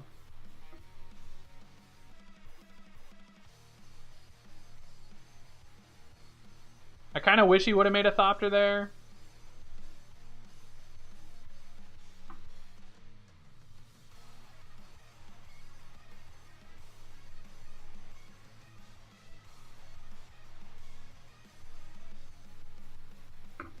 Mostly if he plays Bristling Hydra here, I don't want him to have 3 energy.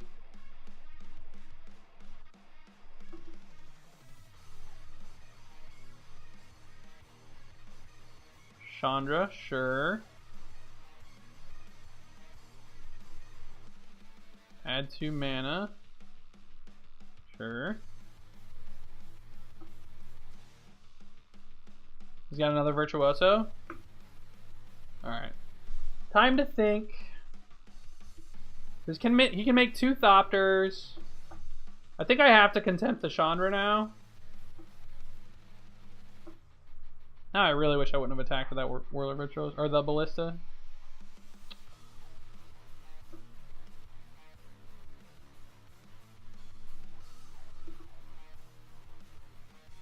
Alright. Little unfortunate, but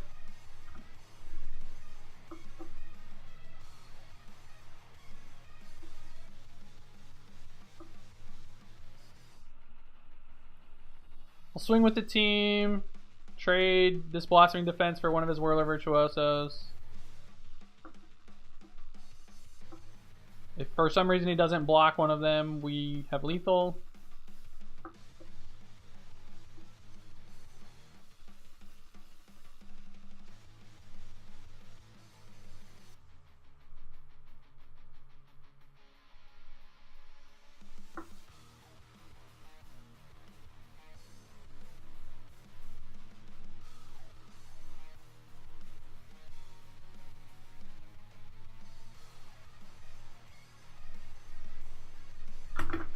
It was a good draw. I'm not gonna lie. Alright. How do we want to board? We definitely want this Scarab God.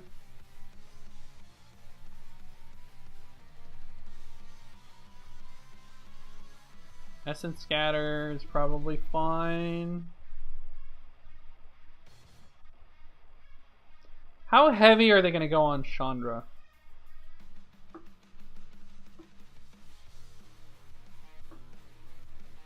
So what is negate hit that I need to dedicate a card to it? Like, are there enough targets to warrant bringing in negate?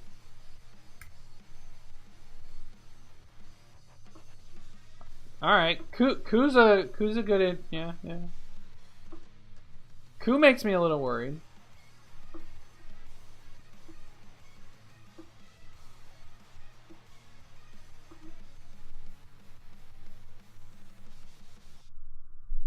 Ku definitely worries me a bit.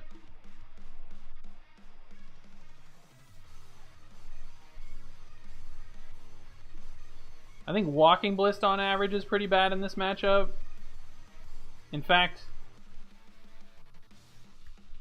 wasn't it Nelson? What was the argument Nelson and Seth were having about Walking Ballista? What was that matchup?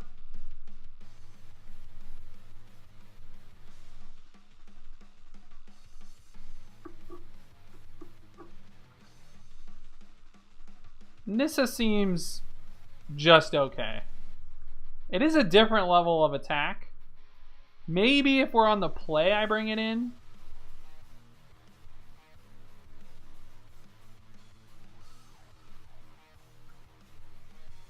I don't think I want Nissa. I think on the draw, I can get overloaded on blossoming defenses, so I think I'm going to cut one. They get longer, but like other than alpha striking, yeah, I guess the scry is pretty good. If the game goes long, I'm going to win with Scarab God. I don't care about Nissa.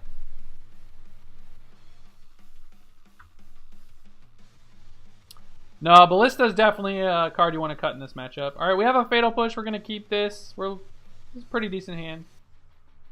Opponent mulligan to 5.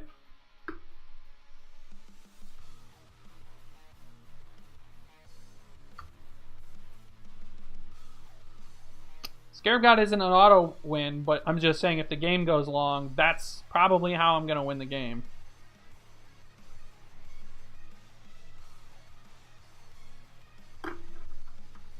Speaking of the Scarab God,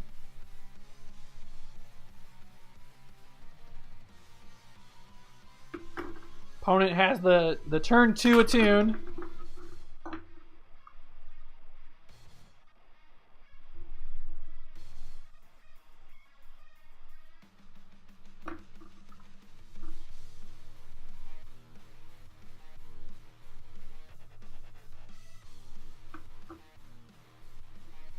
Not bad.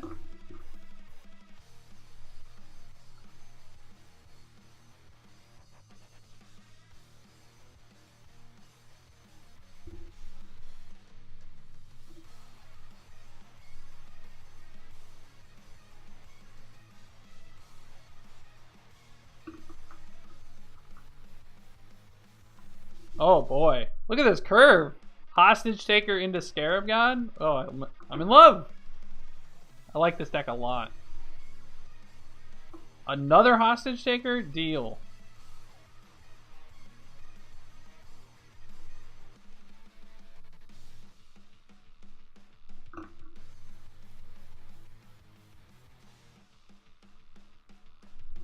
Basically, I took that there unprotected because if he uses removal on the Hostage Taker, this Scarab God's just going to walk away with the game.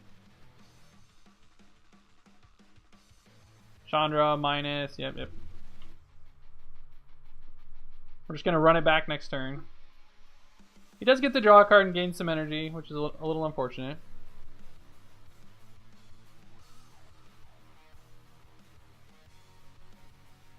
So we'll leave open Aether Hub.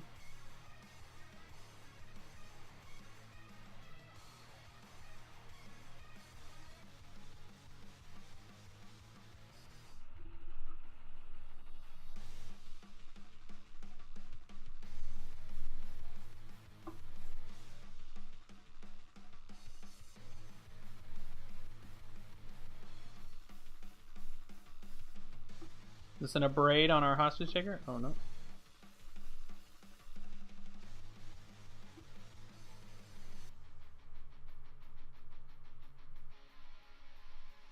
Alright, so let's think about this Rishkar real quick. If I Rishkar, I guess I'm casting this Rogue Refiner, right? So if I Rishkar on my Hostage Taker or my Rogue Refiner, that's 2 extra mana. So I have 8 mana to deal with. So I can Rishkar, play the Rogue Refiner, and leave open Essence Scatter. That seems good.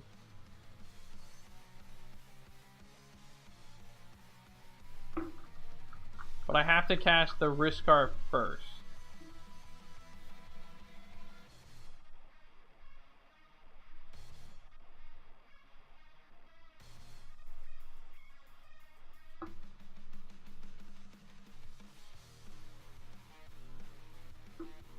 Oh no, I tapped my Aether Hub. I tapped out. Oh no.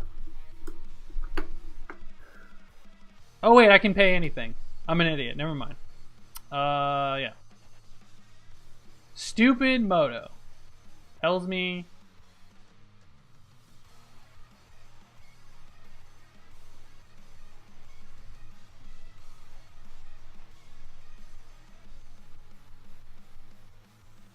almost punted, but then I forgot that I could pay any mana. Glory bringer me, bro. Glory bringer me. Yes. We played so well.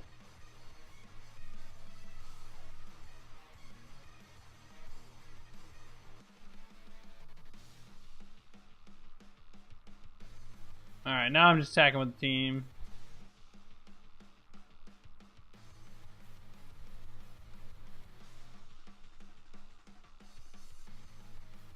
Way ahead. Play a Scarab God here.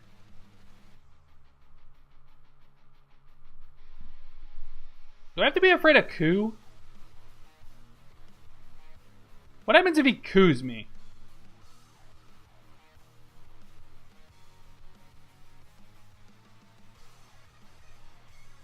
You know what? I'm just gonna play a Long Tusk Cub. I don't want him to coup me, and I think so here's the plan, guys. Here's my plan. Here's my thinking. Now right now I have 3, 6, 7, 8, 9 mana. So next turn, I can play God, and then immediately take his Glorybringer out of the yard. So at least I get some value if he's gonna coup me. I probably should have done that last turn. I didn't count my mana. I totally forgot.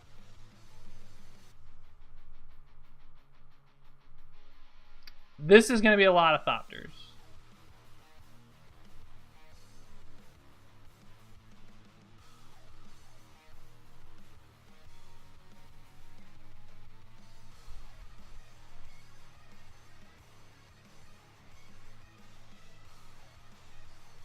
Alright, we gotta make sure we tap right. So we can't tap either Aether Hub. So blue, black, colorless, colorless, Scarab God. Oh no, yeah, wait. 3, 6, 7, 8. Oh no, we didn't have 9 mana. We only had 8 mana. So that was smart. Or that wasn't dumb. This is a lot of energy.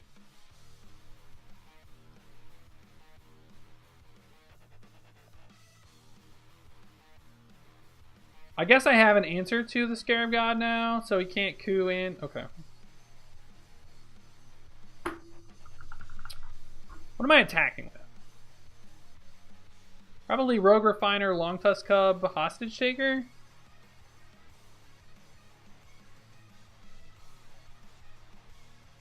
I'm at 20.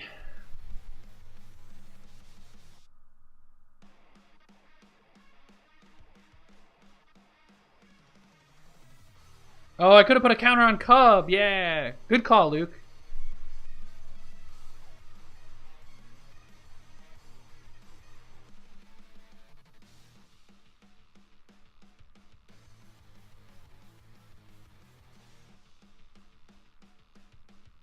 I feel like I had that in my brain too when I played Cub, I was like, I can put a counter on this next turn and it can tap our mana.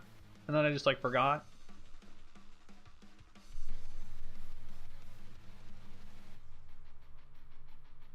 For everybody new here, thanks for hanging out.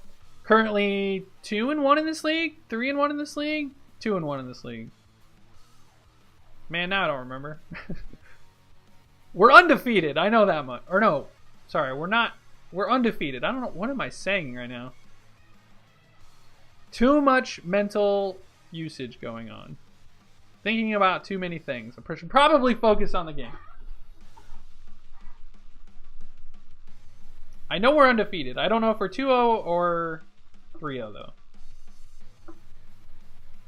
We beat Red. We beat God Pharaoh's Gift. I think that's it.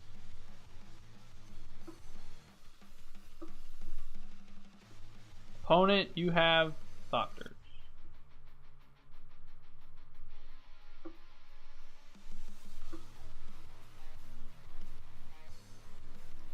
He does not like this cub, guys. Holy moly. So we can add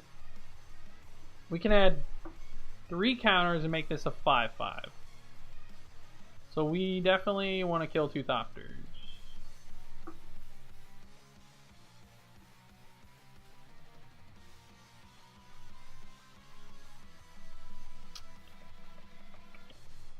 Do I want to keep my Rogue Refiner alive?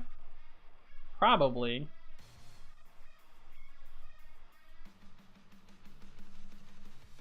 Teamer? This isn't Teamer.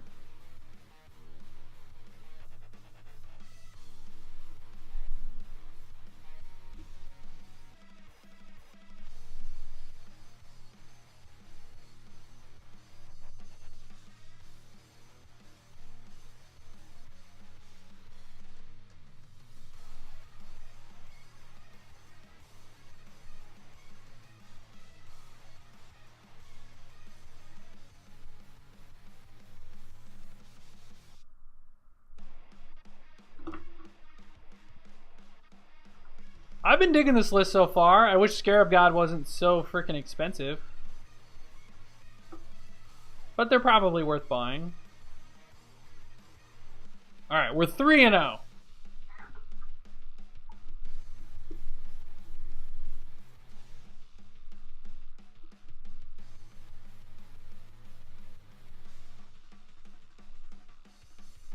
Up to 37 viewers tonight. Might be a record, guys. Might be. Sultai versus Teamer, why not both? I think Glint Sleeve Siphoner is too hard on the mana to play 4 colors and play it. Unless you want to splash red, but then what are you splashing red for? And the only thing I can think of is Glorybringer, and then why are you splashing for a double red card?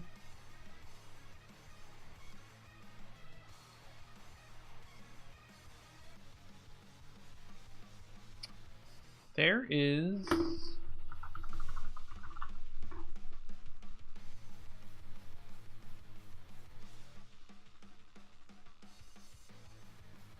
I don't blame you for buying Scarab God. It's a very good card.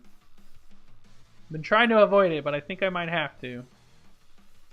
So I was really kicking myself in the foot because I remember thinking to myself, right before the set came out, I should pick up Scarab Gods. They're not overly expensive. I know they're going to go up because the power of it is just insane. And then I didn't. That was dumb of me. Keepsy keepsies.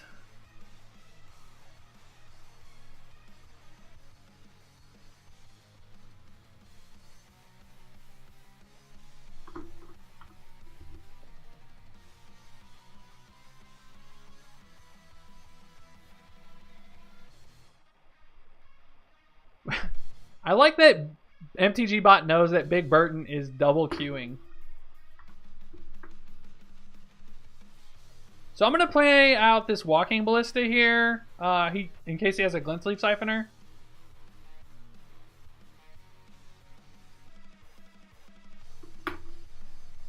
And the reason is I don't want mine to die.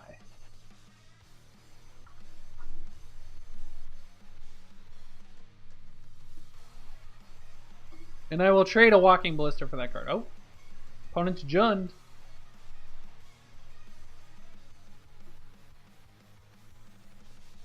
Yep.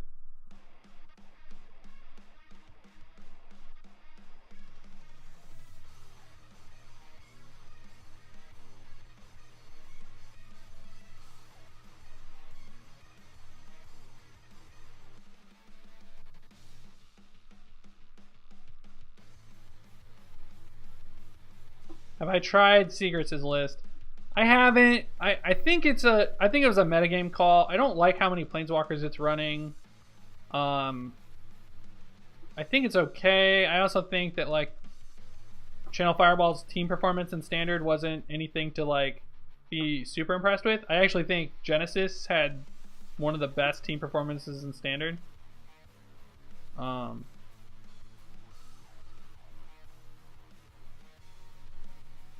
Wish I would have had a Fatal Push for this, but that's fine.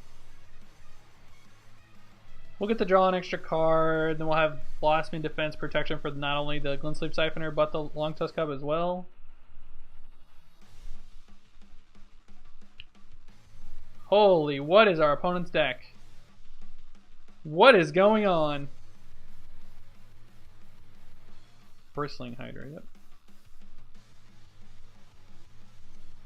Can't stop that.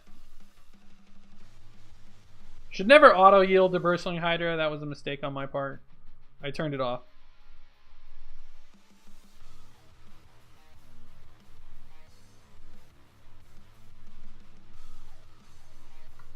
Alright, do I think I'm going to need to play both of my Blossoming Defenses? I think it's unlikely.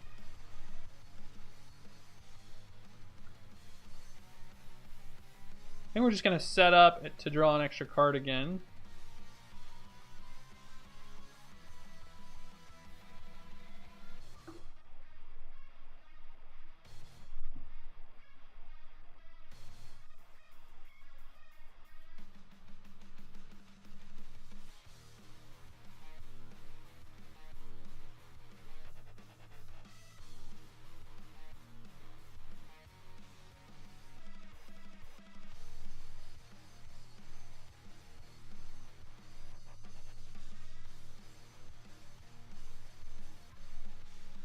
I should have played my Blooming Marsh. I forgot I was going to gain an energy off my Glintsleep Siphoner, and that would have taken me to 2.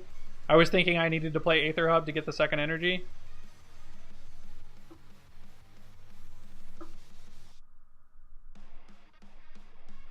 Basically want to draw Winding Constrictor at this point.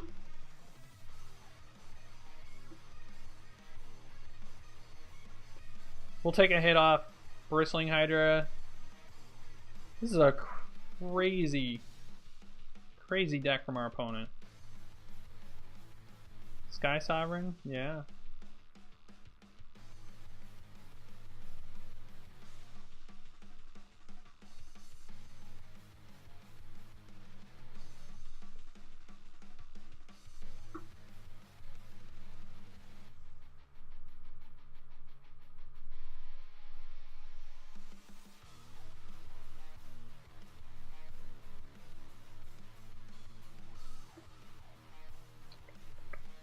Can make this a 4. Yep, I'm definitely drawing a card here.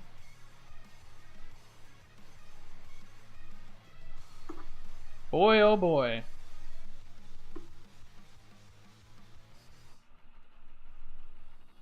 I believe I need to attack with everything.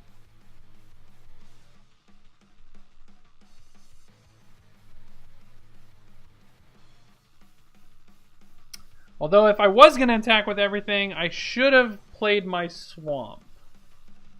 So now I think I just attack with these two.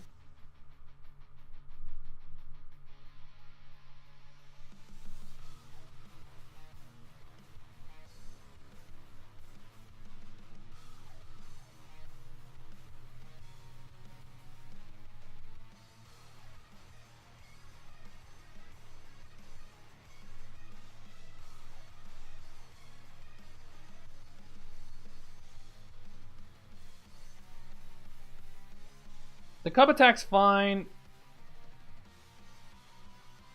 I don't know why our opponent added a counter. I guess he had to, because then I can add energy. But he should have waited for me to do that.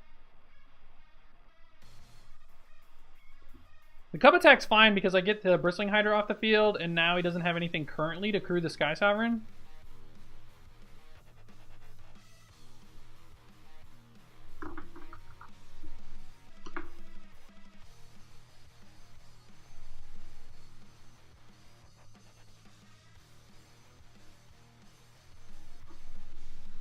I agree, but I don't know how I'm beating this Sky Sovereign anyway.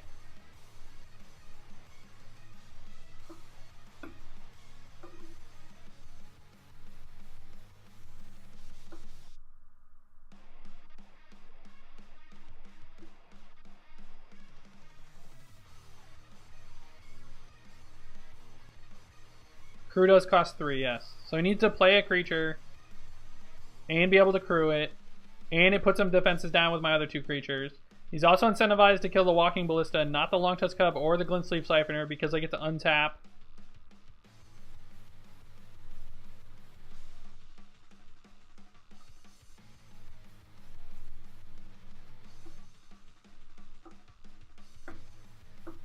Our opponent is playing the greediest deck I've ever seen.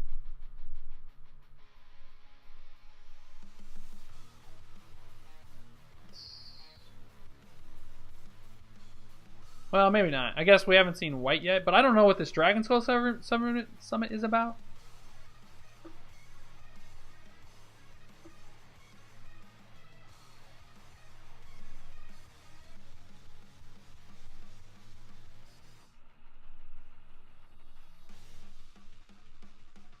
That is fine.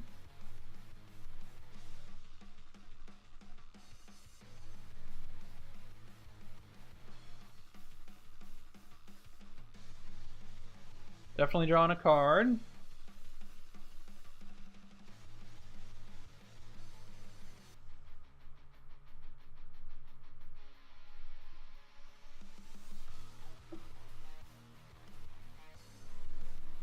Hostage Taker. Probably what we want to do. So we need an energy off this Glint Sleeve Siphoner. We have to tag with it.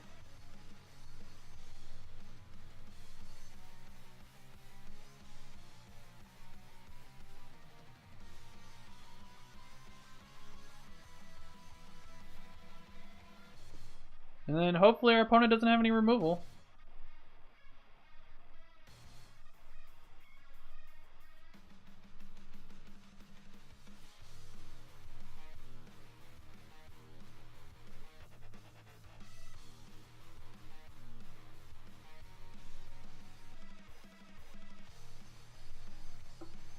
Yeah, Siphoner's been really good.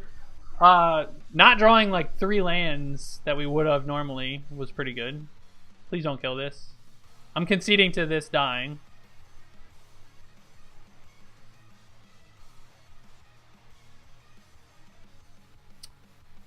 So it's 4-color energy is what we're playing against.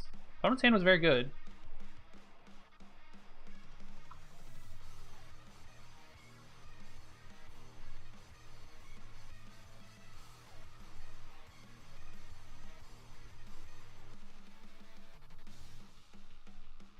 I want Die Young.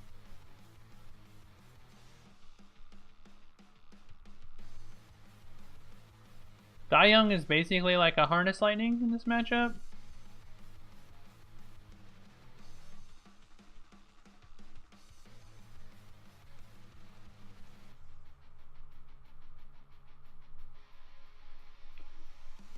If we wouldn't have boxed him in defense the Bristling Hydra, we would have died a turn earlier. Because the Bristling Hydra just gets to attack in along with the 6/5. So I'm not sure that that's right. I don't know if I want these Die Youngs. I'm going to try 1 in place of a Fatal Push on the play. And I might change that back on the draw.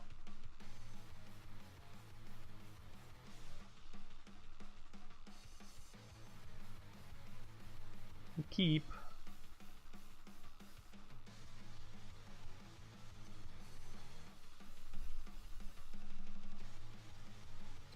Push is okay. It's just okay.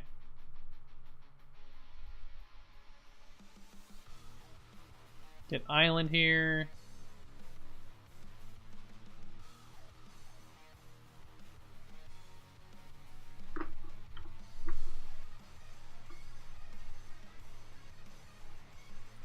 If we draw Blossoming Defense, I'll probably wait a turn.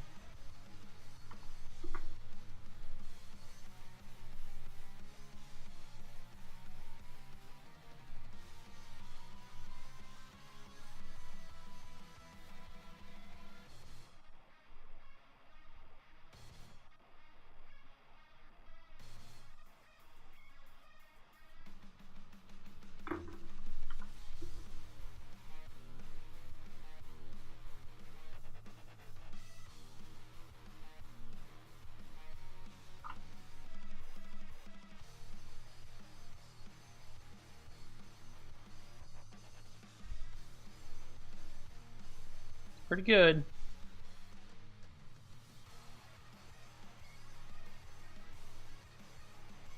That was a good draw.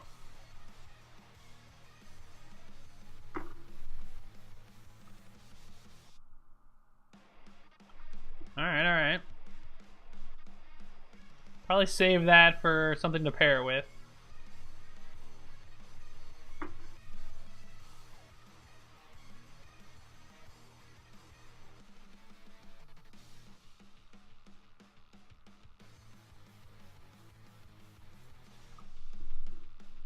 Alright.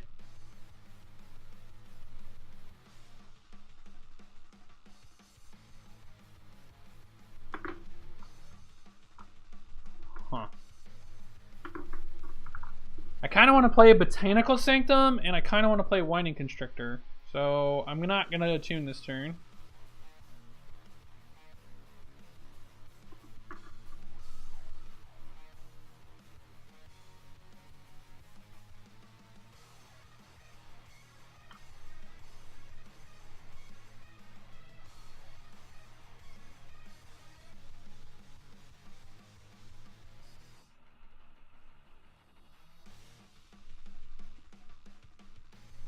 Chandra minus would be pretty gross.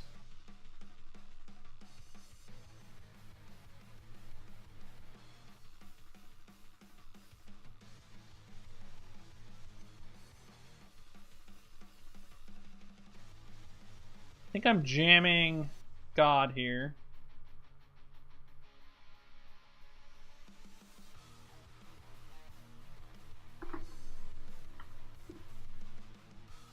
Please don't have a coup.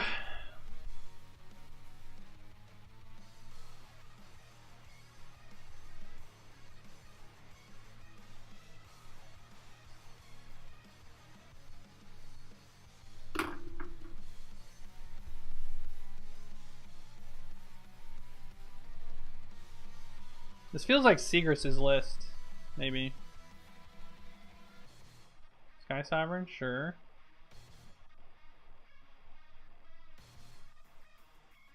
Takes out the snake.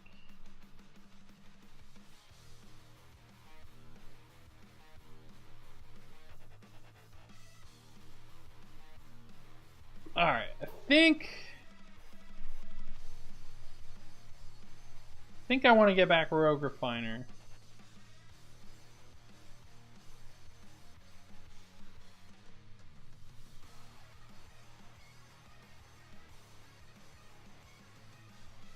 There's also a consideration of getting back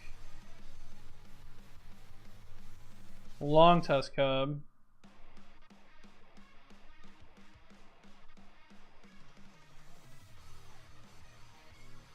I think I want to try to find an answer to this Sky Sovereign though, so this digs us further.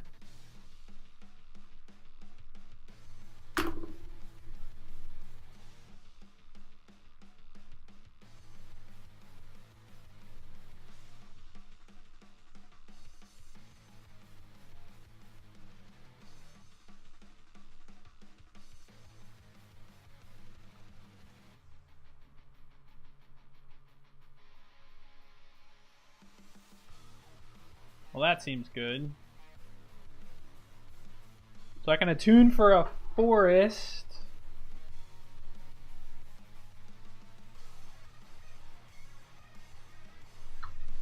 Probably worth it.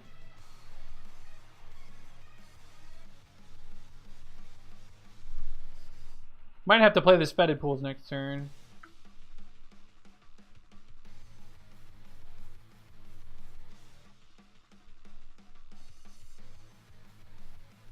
I'm going to attack with my Scarab God here.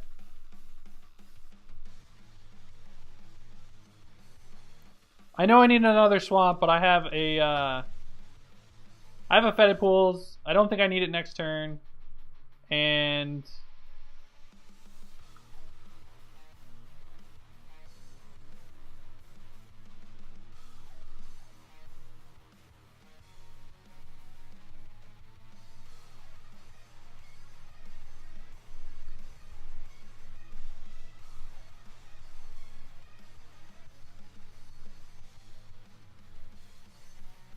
Next turn we can hostage taker the Sky Sovereign with Blossoming Defense back up.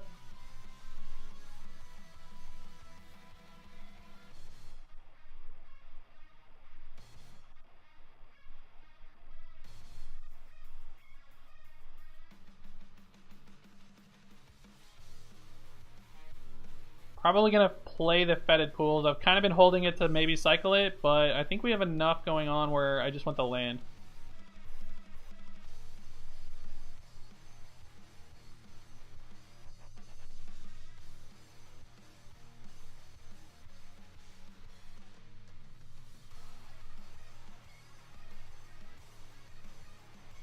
He attacks with Virtuoso, I will block, even if he does 3 to the Rogue Refiner.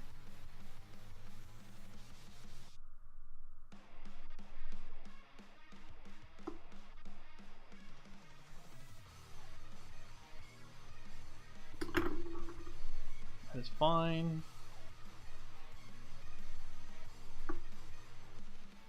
You might have an Abrade or a Harness Lightning or something.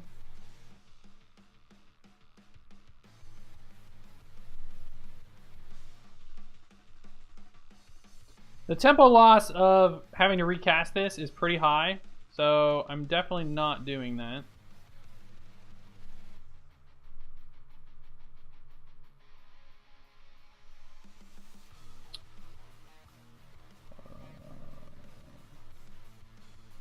Don't need this land.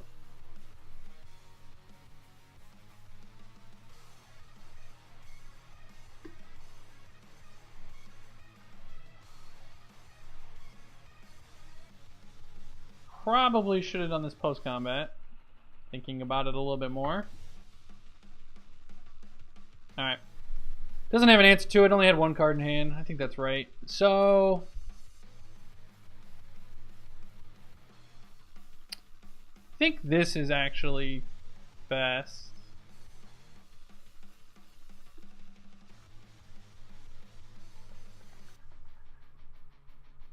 Man, do I want Appetite for the Unnatural? That Sky Sovereign is pretty scary.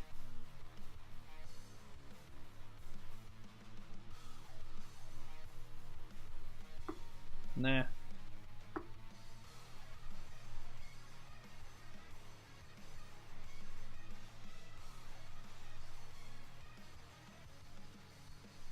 think I'm gonna mulligan this. On the draw, it's too land heavy, and I don't know. I guess we have a hostage taker. I think we can do better. I'm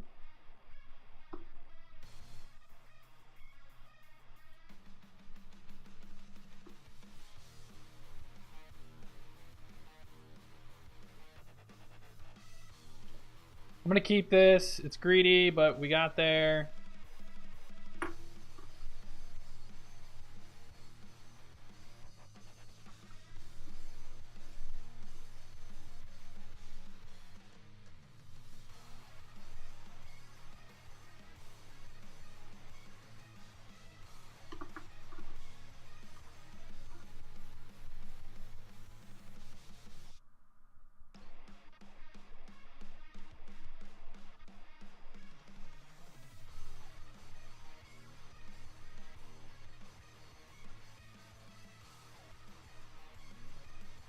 Opponent doesn't have red mana at the moment. I'm gonna go ahead and push this.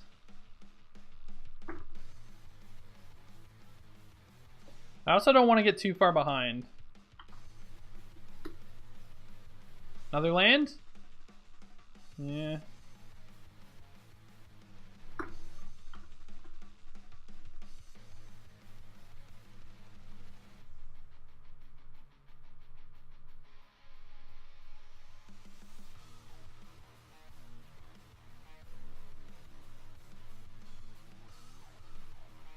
Alright, land one time.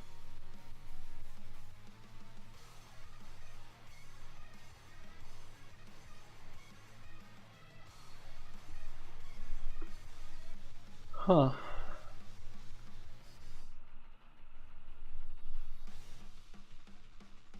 Opponent missed their land drop, so we're just gonna get ahead, I think.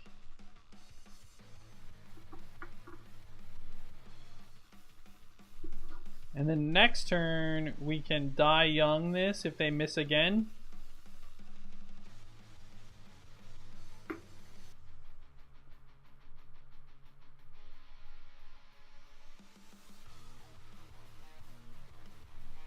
Oh, we can't actually die young that. Because it's going to cost us an energy to do it.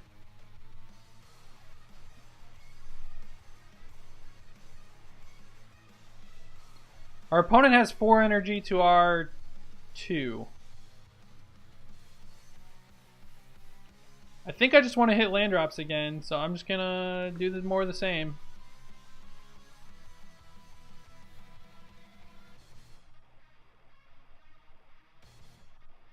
Oh, you might not be able to see his energy. Or no, yeah, you guys can see his energy. Sorry, for a second there I thought something was blocking it. Alright, our hand's very good now.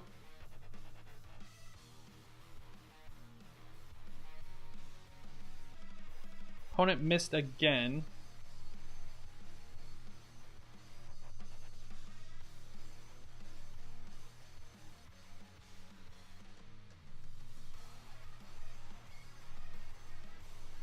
Hopefully he doesn't have negate. Oh, that's good. He didn't make us spend any energy, which is fantastic for us.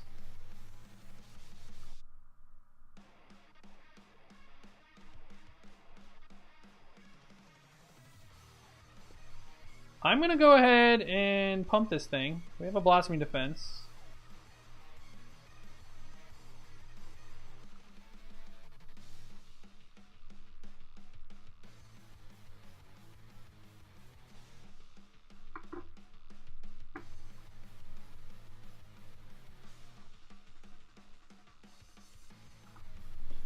Alright, certainly going to win this game.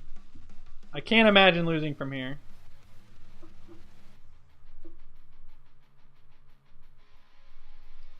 Alright, 4-0.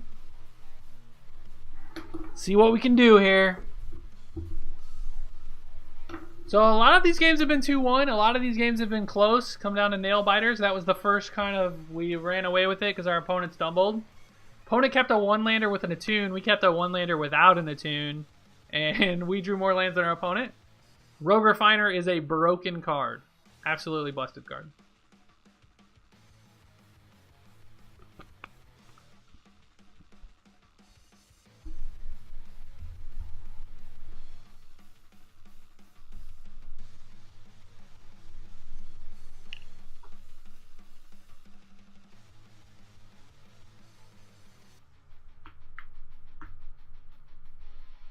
Opponent chose to play first. We have an acceptable hand. We will keep.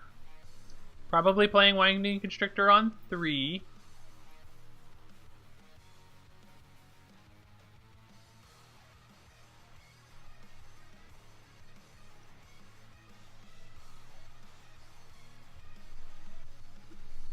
Alright, if our opponent doesn't play a 2-drop, we're not going to play a 2-drop. If our opponent plays a 2-drop, we're going to play a 2-drop.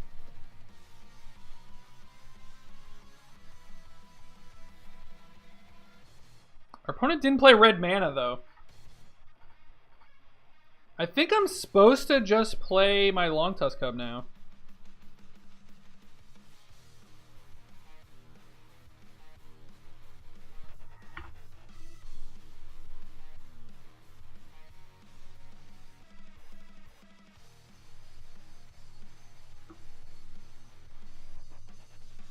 Fatal Push? Fatal Push.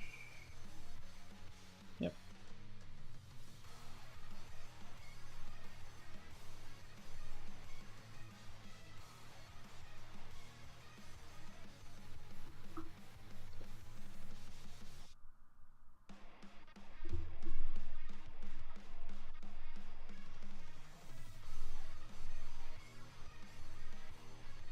Looks like the mirror. Hostage taker. Enters a battlefield. No, you may not have that. Holy moly.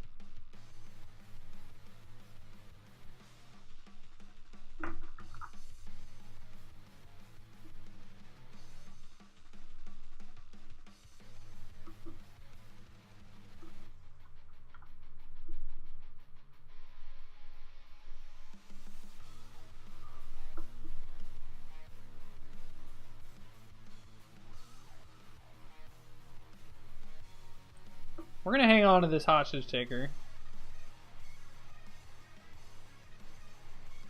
He's gonna attack with both. I will trade a winding constrictor for a blossoming defense at this point.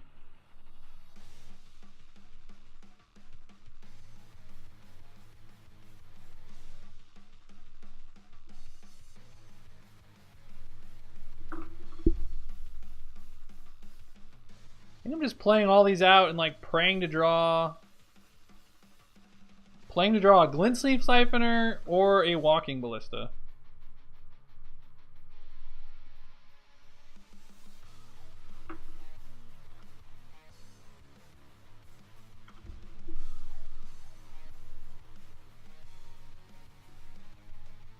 Three, 4, 5, 6 mana.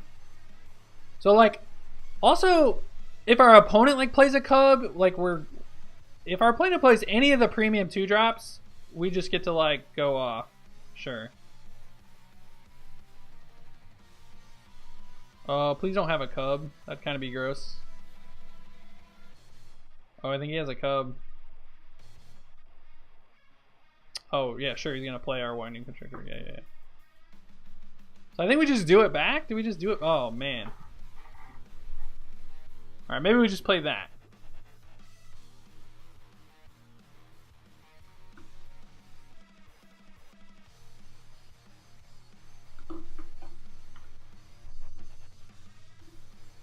That's a good draw. Opponent doesn't have double black yet.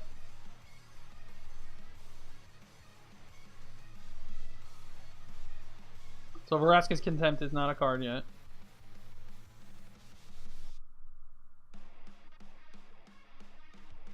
Oh, this is gonna be good. This is gonna be good. Alright. Our opponent concedes. So we were gonna untap Hostage Taker, his Long Tusk Cub, and then play it. And then we'd just be like so far ahead at that point. Alright, so we want Essence Scatter.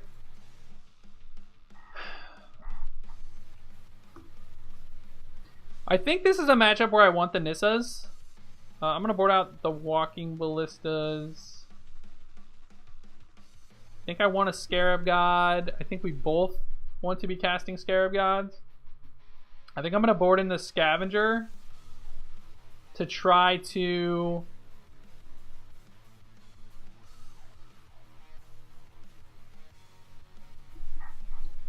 This is tough. Maybe I board out the Renegades on the draw, especially. They seem kind of bad. Maybe just one Nissa? Or no, one Blossoming Defense.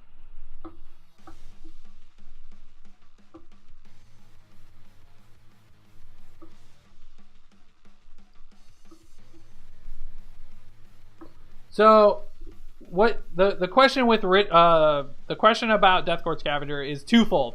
One, there's situations where we can like die young and Scavenger in the same turn. So if they play their Scarab God first and we can die young it or kill it and then eat it, I think that's fine. I don't think I want Nissa on the draw because of how vulnerable she is. That's kind of fair. This deck plays a lot of 2-drops. It just depends on how he's boarding. Right, but the other thing is, Sai, is that I can just start eating things out of the graveyard and I don't need to worry about his Scarab God ever coming down. I do think push is real important. Alright, we're going to run this. I think Scavenger is better than Rishkar on average. I don't want my opponent's Scarab Gods getting out of hand. And even if I have to slow down my Scarab God, like, I'm okay with that. Because there's a chance that I don't draw it and my opponent does. And at the worst case scenario, it's a 4-3 beater. It's got to be better than Rishkar. At least on the draw. On the play, I might board them out and board Rishkars back in.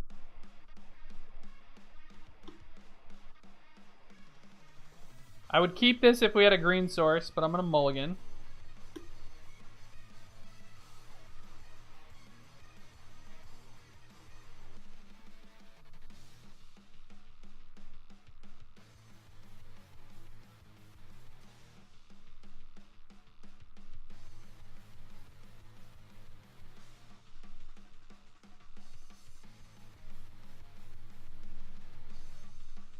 I think Rishkar on the draw is particularly bad.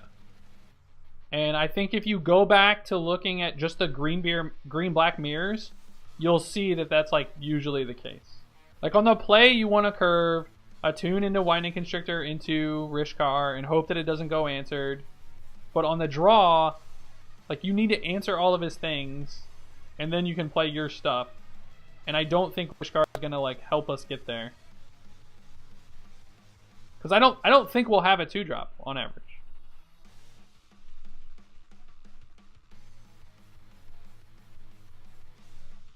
I'm going to see how they boarded before I make any decisions on how Game 3 goes. If they board really big, I might board really big.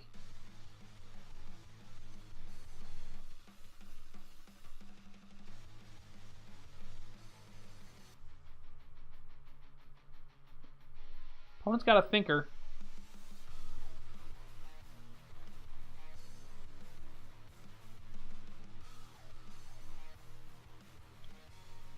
Mulligan with you. This is a much better hand.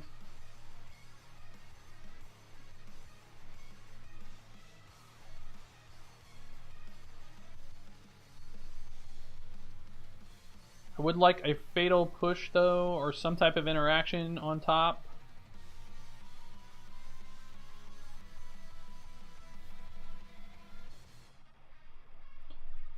Young is like a worse Harness Lightning, but it's definitely a fine card.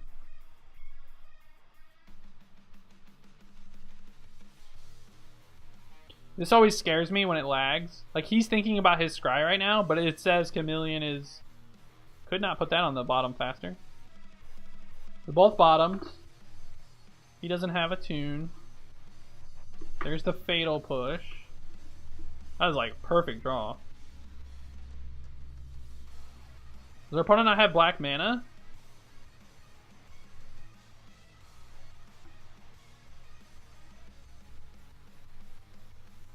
I don't so much care about Walking Ballista, so I'm just going to let that happen.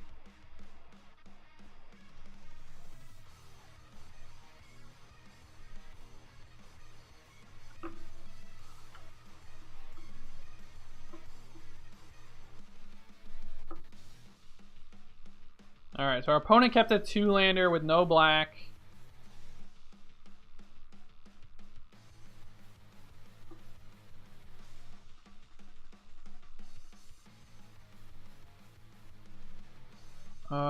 Get island here. So it very much looks like we could run away with this game.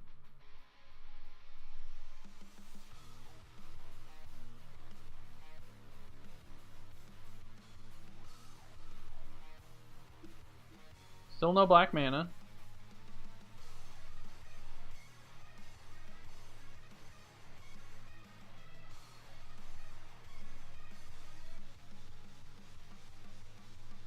Rogue Refiner? Yep.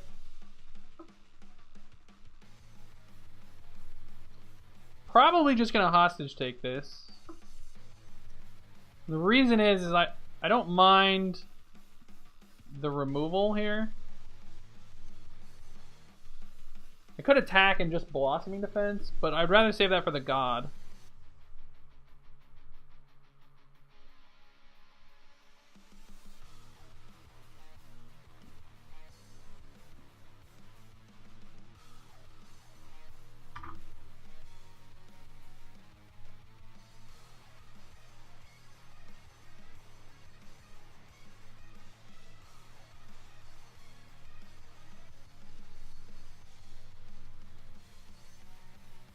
Without black mana, there isn't a lot of removal our opponent has. Another Rogue Refiner seems fine for us.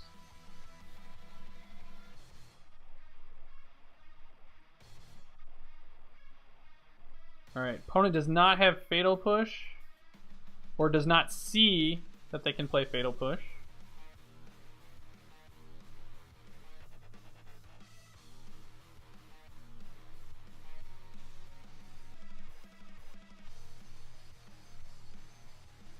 Oh, that's a tilt.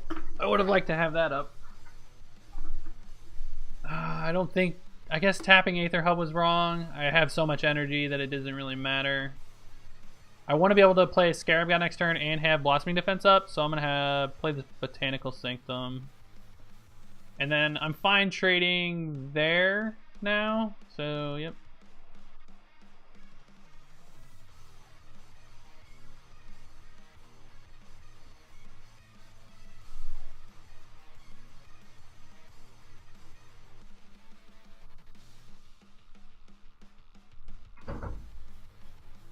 Glint Sleeve Siphoner is a scary card. Probably push that.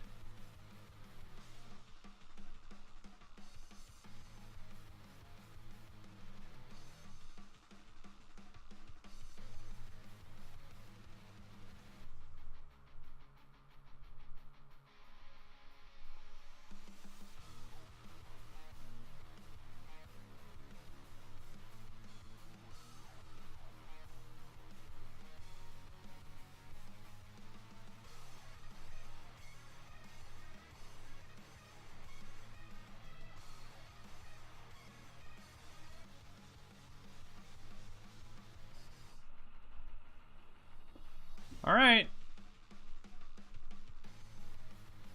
Feeling like in a pretty good spot right here. This Vraska's Contempt. Gonna get countered. Don't spell pierce me, bro. All right. Oh. 5-owner league with Sultai. This deck's great. Opponent stumbled a little bit. Definitely rewarded us, obviously. Scarab God was fantastic. I'm going to have to buy some. Sad about it. Deck seems really solid. The one thing I will say, let's pull up the list here. Also, real quick, while I have so many people on, I was thinking about doing something special tonight.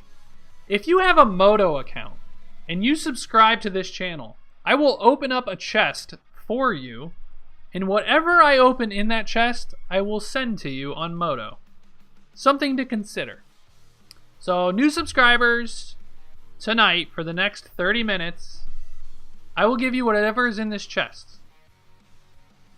I do need to shave my beard. No, that's okay. Not shaving my beard. No! Not shaving my beard. You haven't seen me with... Oh, well, Nub, you've actually seen me without my beard. Who said that? React Nub did. Who said that? Go look up pictures of Brad on Facebook. No, stop. No, go do Stop.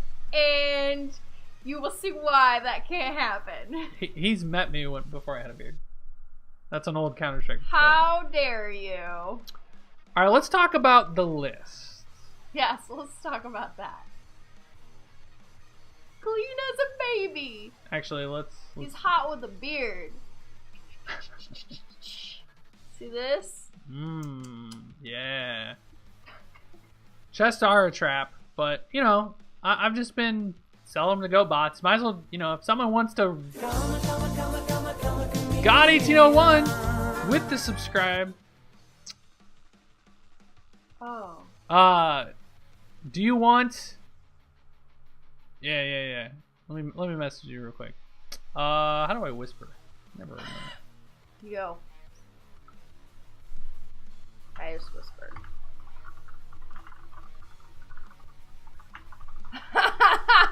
Jeremiah Nelson is always down for gambling. All right, Jeremiah. Here we go. Time to sit down. Here we go. Let's see. Other products. Chest. Ooh. Squishy chair. All right, open one. All right, Jeremiah. Here we go. I can't send you play points. I'm sorry. But you get a shipwreck looter and a leopard. Holy crap. That was bad. Will you hand me a piece Wife is life. Will you hand me a piece of paper, please? Maybe. Will you say wife is life? Wife is life. Okay. Piece of paper. Jeremiah, please let me know if you actually want these cards or not. I will send them to you. Aw, you crushed it. I'm writing them down right now.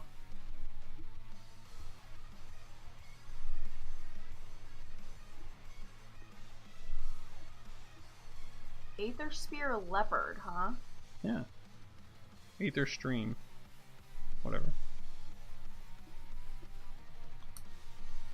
Wish you could sub more. You could always Pay more money. donate. If you want to donate $2 for the chest, that's fine by me. Just so you can gamble more. But anyway, so here's the list. Looks fun. Let me get these Nissas in view. Ooh, that's spicy. Alright, so I gotta be honest, this list was so great. I had a blast playing it. The few things I will say is these fetid pools, I never cycled them. I never had an opportunity to cycle them. Coming into play tap is a real cost. I could totally see going down to 1. I don't know what I would play instead in terms of a land. I feel like they're not as good as Drowned Catacombs is probably not as good as Fetid Pools, so maybe they're just supposed to be Fetid Pools. Seth's main. Yes, I believe this is Seth's main, right? Let me look. The site can't be reached. Yeah, it does have some buttons. Rude. Let's see. Where is the Pro Tour list at? The Pro Tour.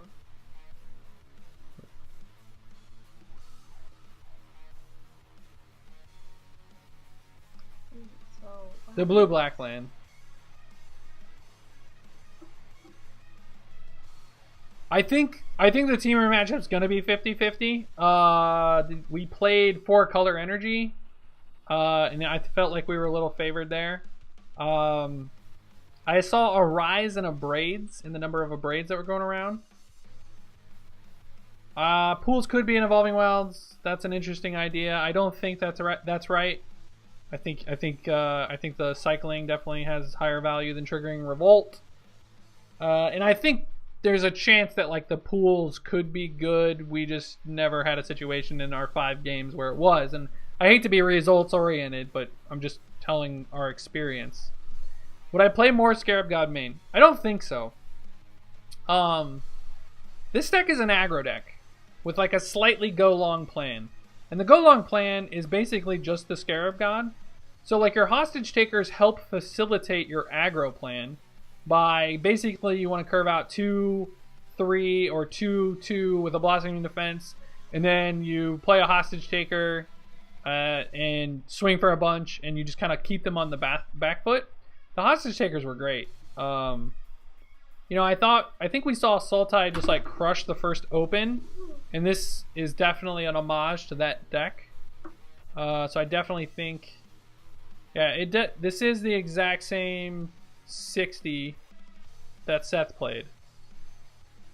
I wouldn't change it at all. I think if you wanted to get creative, Veraska could go somewhere in the list. Maybe instead of one of these Nissas. I don't know. I think Nissas was there for tokens. I can almost assuredly say that they were worried about tokens and they played it. This card is insane against tokens.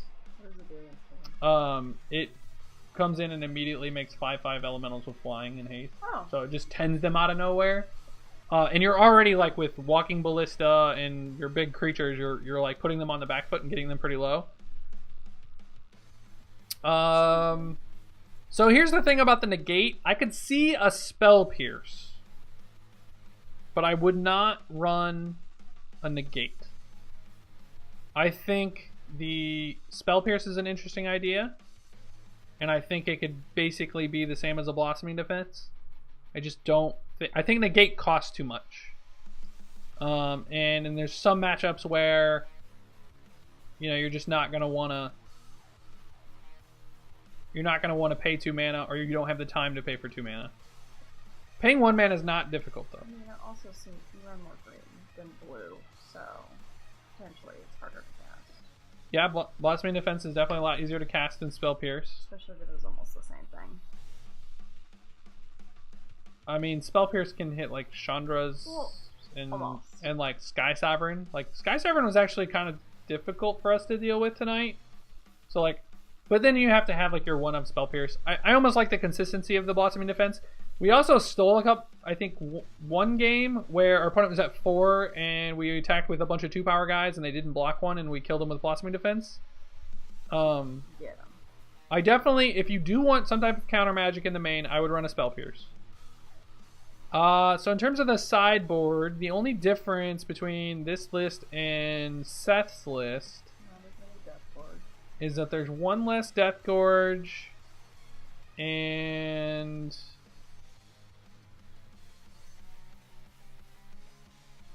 oh,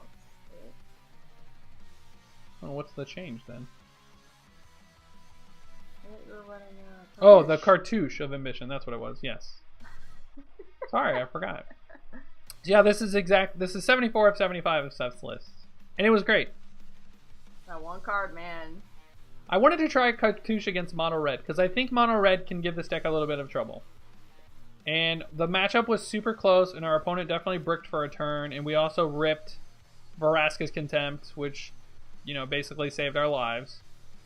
I could even see, you know, if you wanted like a Spell Pierce in the main, I could see like trimming a Duress and adding a second cartouche if you wanted. Could be interesting.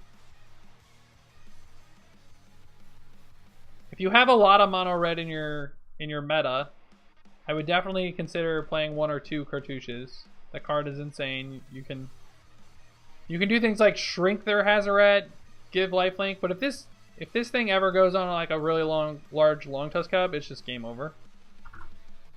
I don't particularly think Bristling Hydra is very good right now, so I would kind of lean Sultai. If you think Bristling Hydra is going to be good, then I would lean Teamer. I think that's a good, like, kind of a good analysis of the matchup. Like, obviously Glorybringer's a card as well, but your Scarab Gods make their Glorybringers a lot worse. Oh, that was fun. Deck was super fun to play. It was not. What all did we play through? We're gonna play it on Friday. I don't know yet, but it's definitely on one of the tops of my list. If you don't, and I go, I'd play this. Yeah. Ooh, it's fun.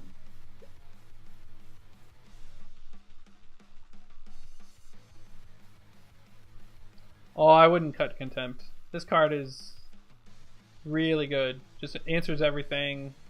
I don't think I would ever cut that card. I like the removal suite a lot, actually.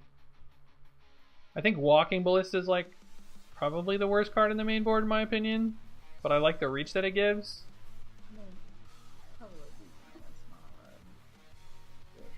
It's ish.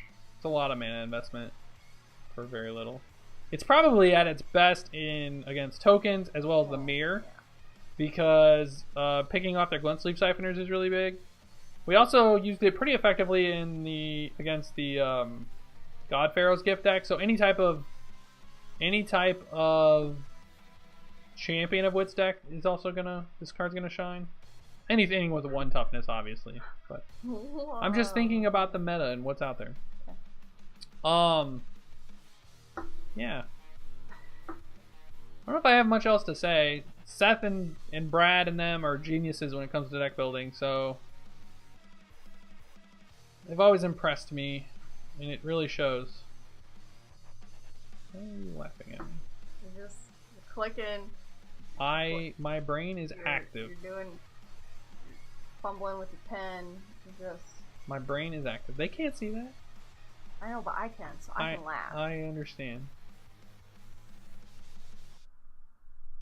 Alright guys, I think we're going to call it a night. Oh, a few things before we go though. I thought you were doing this chess thing. I did. You did it already? Well, I did Jeremiah's. He was the only one to subscribe. Oh. First thing I want to talk about is OCMMTG.com. OCMMTG is a vendor out of the Midwest. It's run by a guy named Chris. He's an awesome dude. They don't actually have a storefront. They travel to local events and vend them. And then they also have an online website that they sell through TCG Player. And they have Moto bots. So if you're considering buying cards or selling tickets, definitely consider OCM MTG. Great guy, small business. You know, you can really support your local community. In terms of online, I think he's buying tickets at like 94 cents a ticket, which is really high, I believe.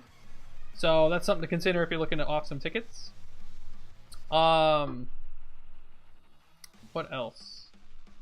I guess as a reminder to all you new guys, if you're not currently following the stream, hit that follow button. Doesn't cost you anything, helps me out a lot. If you like the content you've seen, we stream every week, Tuesday, Wednesday, and Thursday from 6 o'clock to 9 o'clock Central. We also are Oreo Pop-Tart. Love that. Love that name, man. I love half of that name. I also love Pop-Tarts. No, I said I love half the name. I don't love the Oreos. She doesn't like Sorry. Oreos. I love Pop-Tarts, though. Me too. I don't eat them a ton. Yeah, because they're so unhealthy. kind of terrible for you, but I still love them. And last thing I want to talk about are these tokens. Hoping to ship these out sometime in December. If you're a $9.99 sub, we'll send these to you. I will take care of all the shipping. I'll reach out to you for an address. You really don't have to worry about anything. We'll just send you the tokens. This is part of our $9.99 sub package. If you want to find more information on what all is offered in that, check out below the stream in the FAQ, or you can check out the information section if you're on mobile, I think is what it is. Additional info or something like that. My wife, Michelle, worked on these, and they're pretty awesome. We gotta make the back of the card. We do, yep. That's why I said we're going to ship them in December. Gotta talk about that. Yeah. Talk about the stream tomorrow. Yeah, and then last thing before I go, tomorrow at 6:30, we're going live with 2 Pro Tour competitors from Pro Tour Ixalan. These guys are great, Billy Hahn and Steve Locke. Please, if you have the time, or if you're not doing anything on your phone and you just want to bring up the stream, please do. I'd like as many viewers as we can possibly get to help support these guys. You know, we basically just want to get together and pick their brain. Like, what was their testing like? What do they think the meta is going to be afterward? What their future plans are? Anything Pro Tour related or Magic related to get, you know, that we can get out of these guys will be fantastic. They're both very good players. They didn't have the Pro Tour performance that they wanted, but that's okay. You're not always going to do that. Sometimes you go to a tournament and 0-3 drop. It happens. And we'll hear more about what happened in their tournaments tomorrow. So again, that's tomorrow, starting at 6:30. We'll go until basically 9. If we end a little early, we might end a little early, but playing 6:30 to 9. We'll just hang out, have a good time, ask some questions. This is me hanging out. That's Michelle. Did you post the Reddit link so people can submit questions? Yeah, if you want to submit some questions, I would definitely appreciate that. The more topics we have, the longer we can keep them on the stream.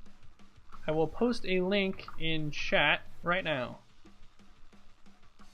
You have quite a few questions. Wow. You got some questions. We got some questions. I got some questions. We need more questions. I got questions on Twitter as well. Oh, okay. If you want to tweet me questions, you can also do that. You can find my Twitter here.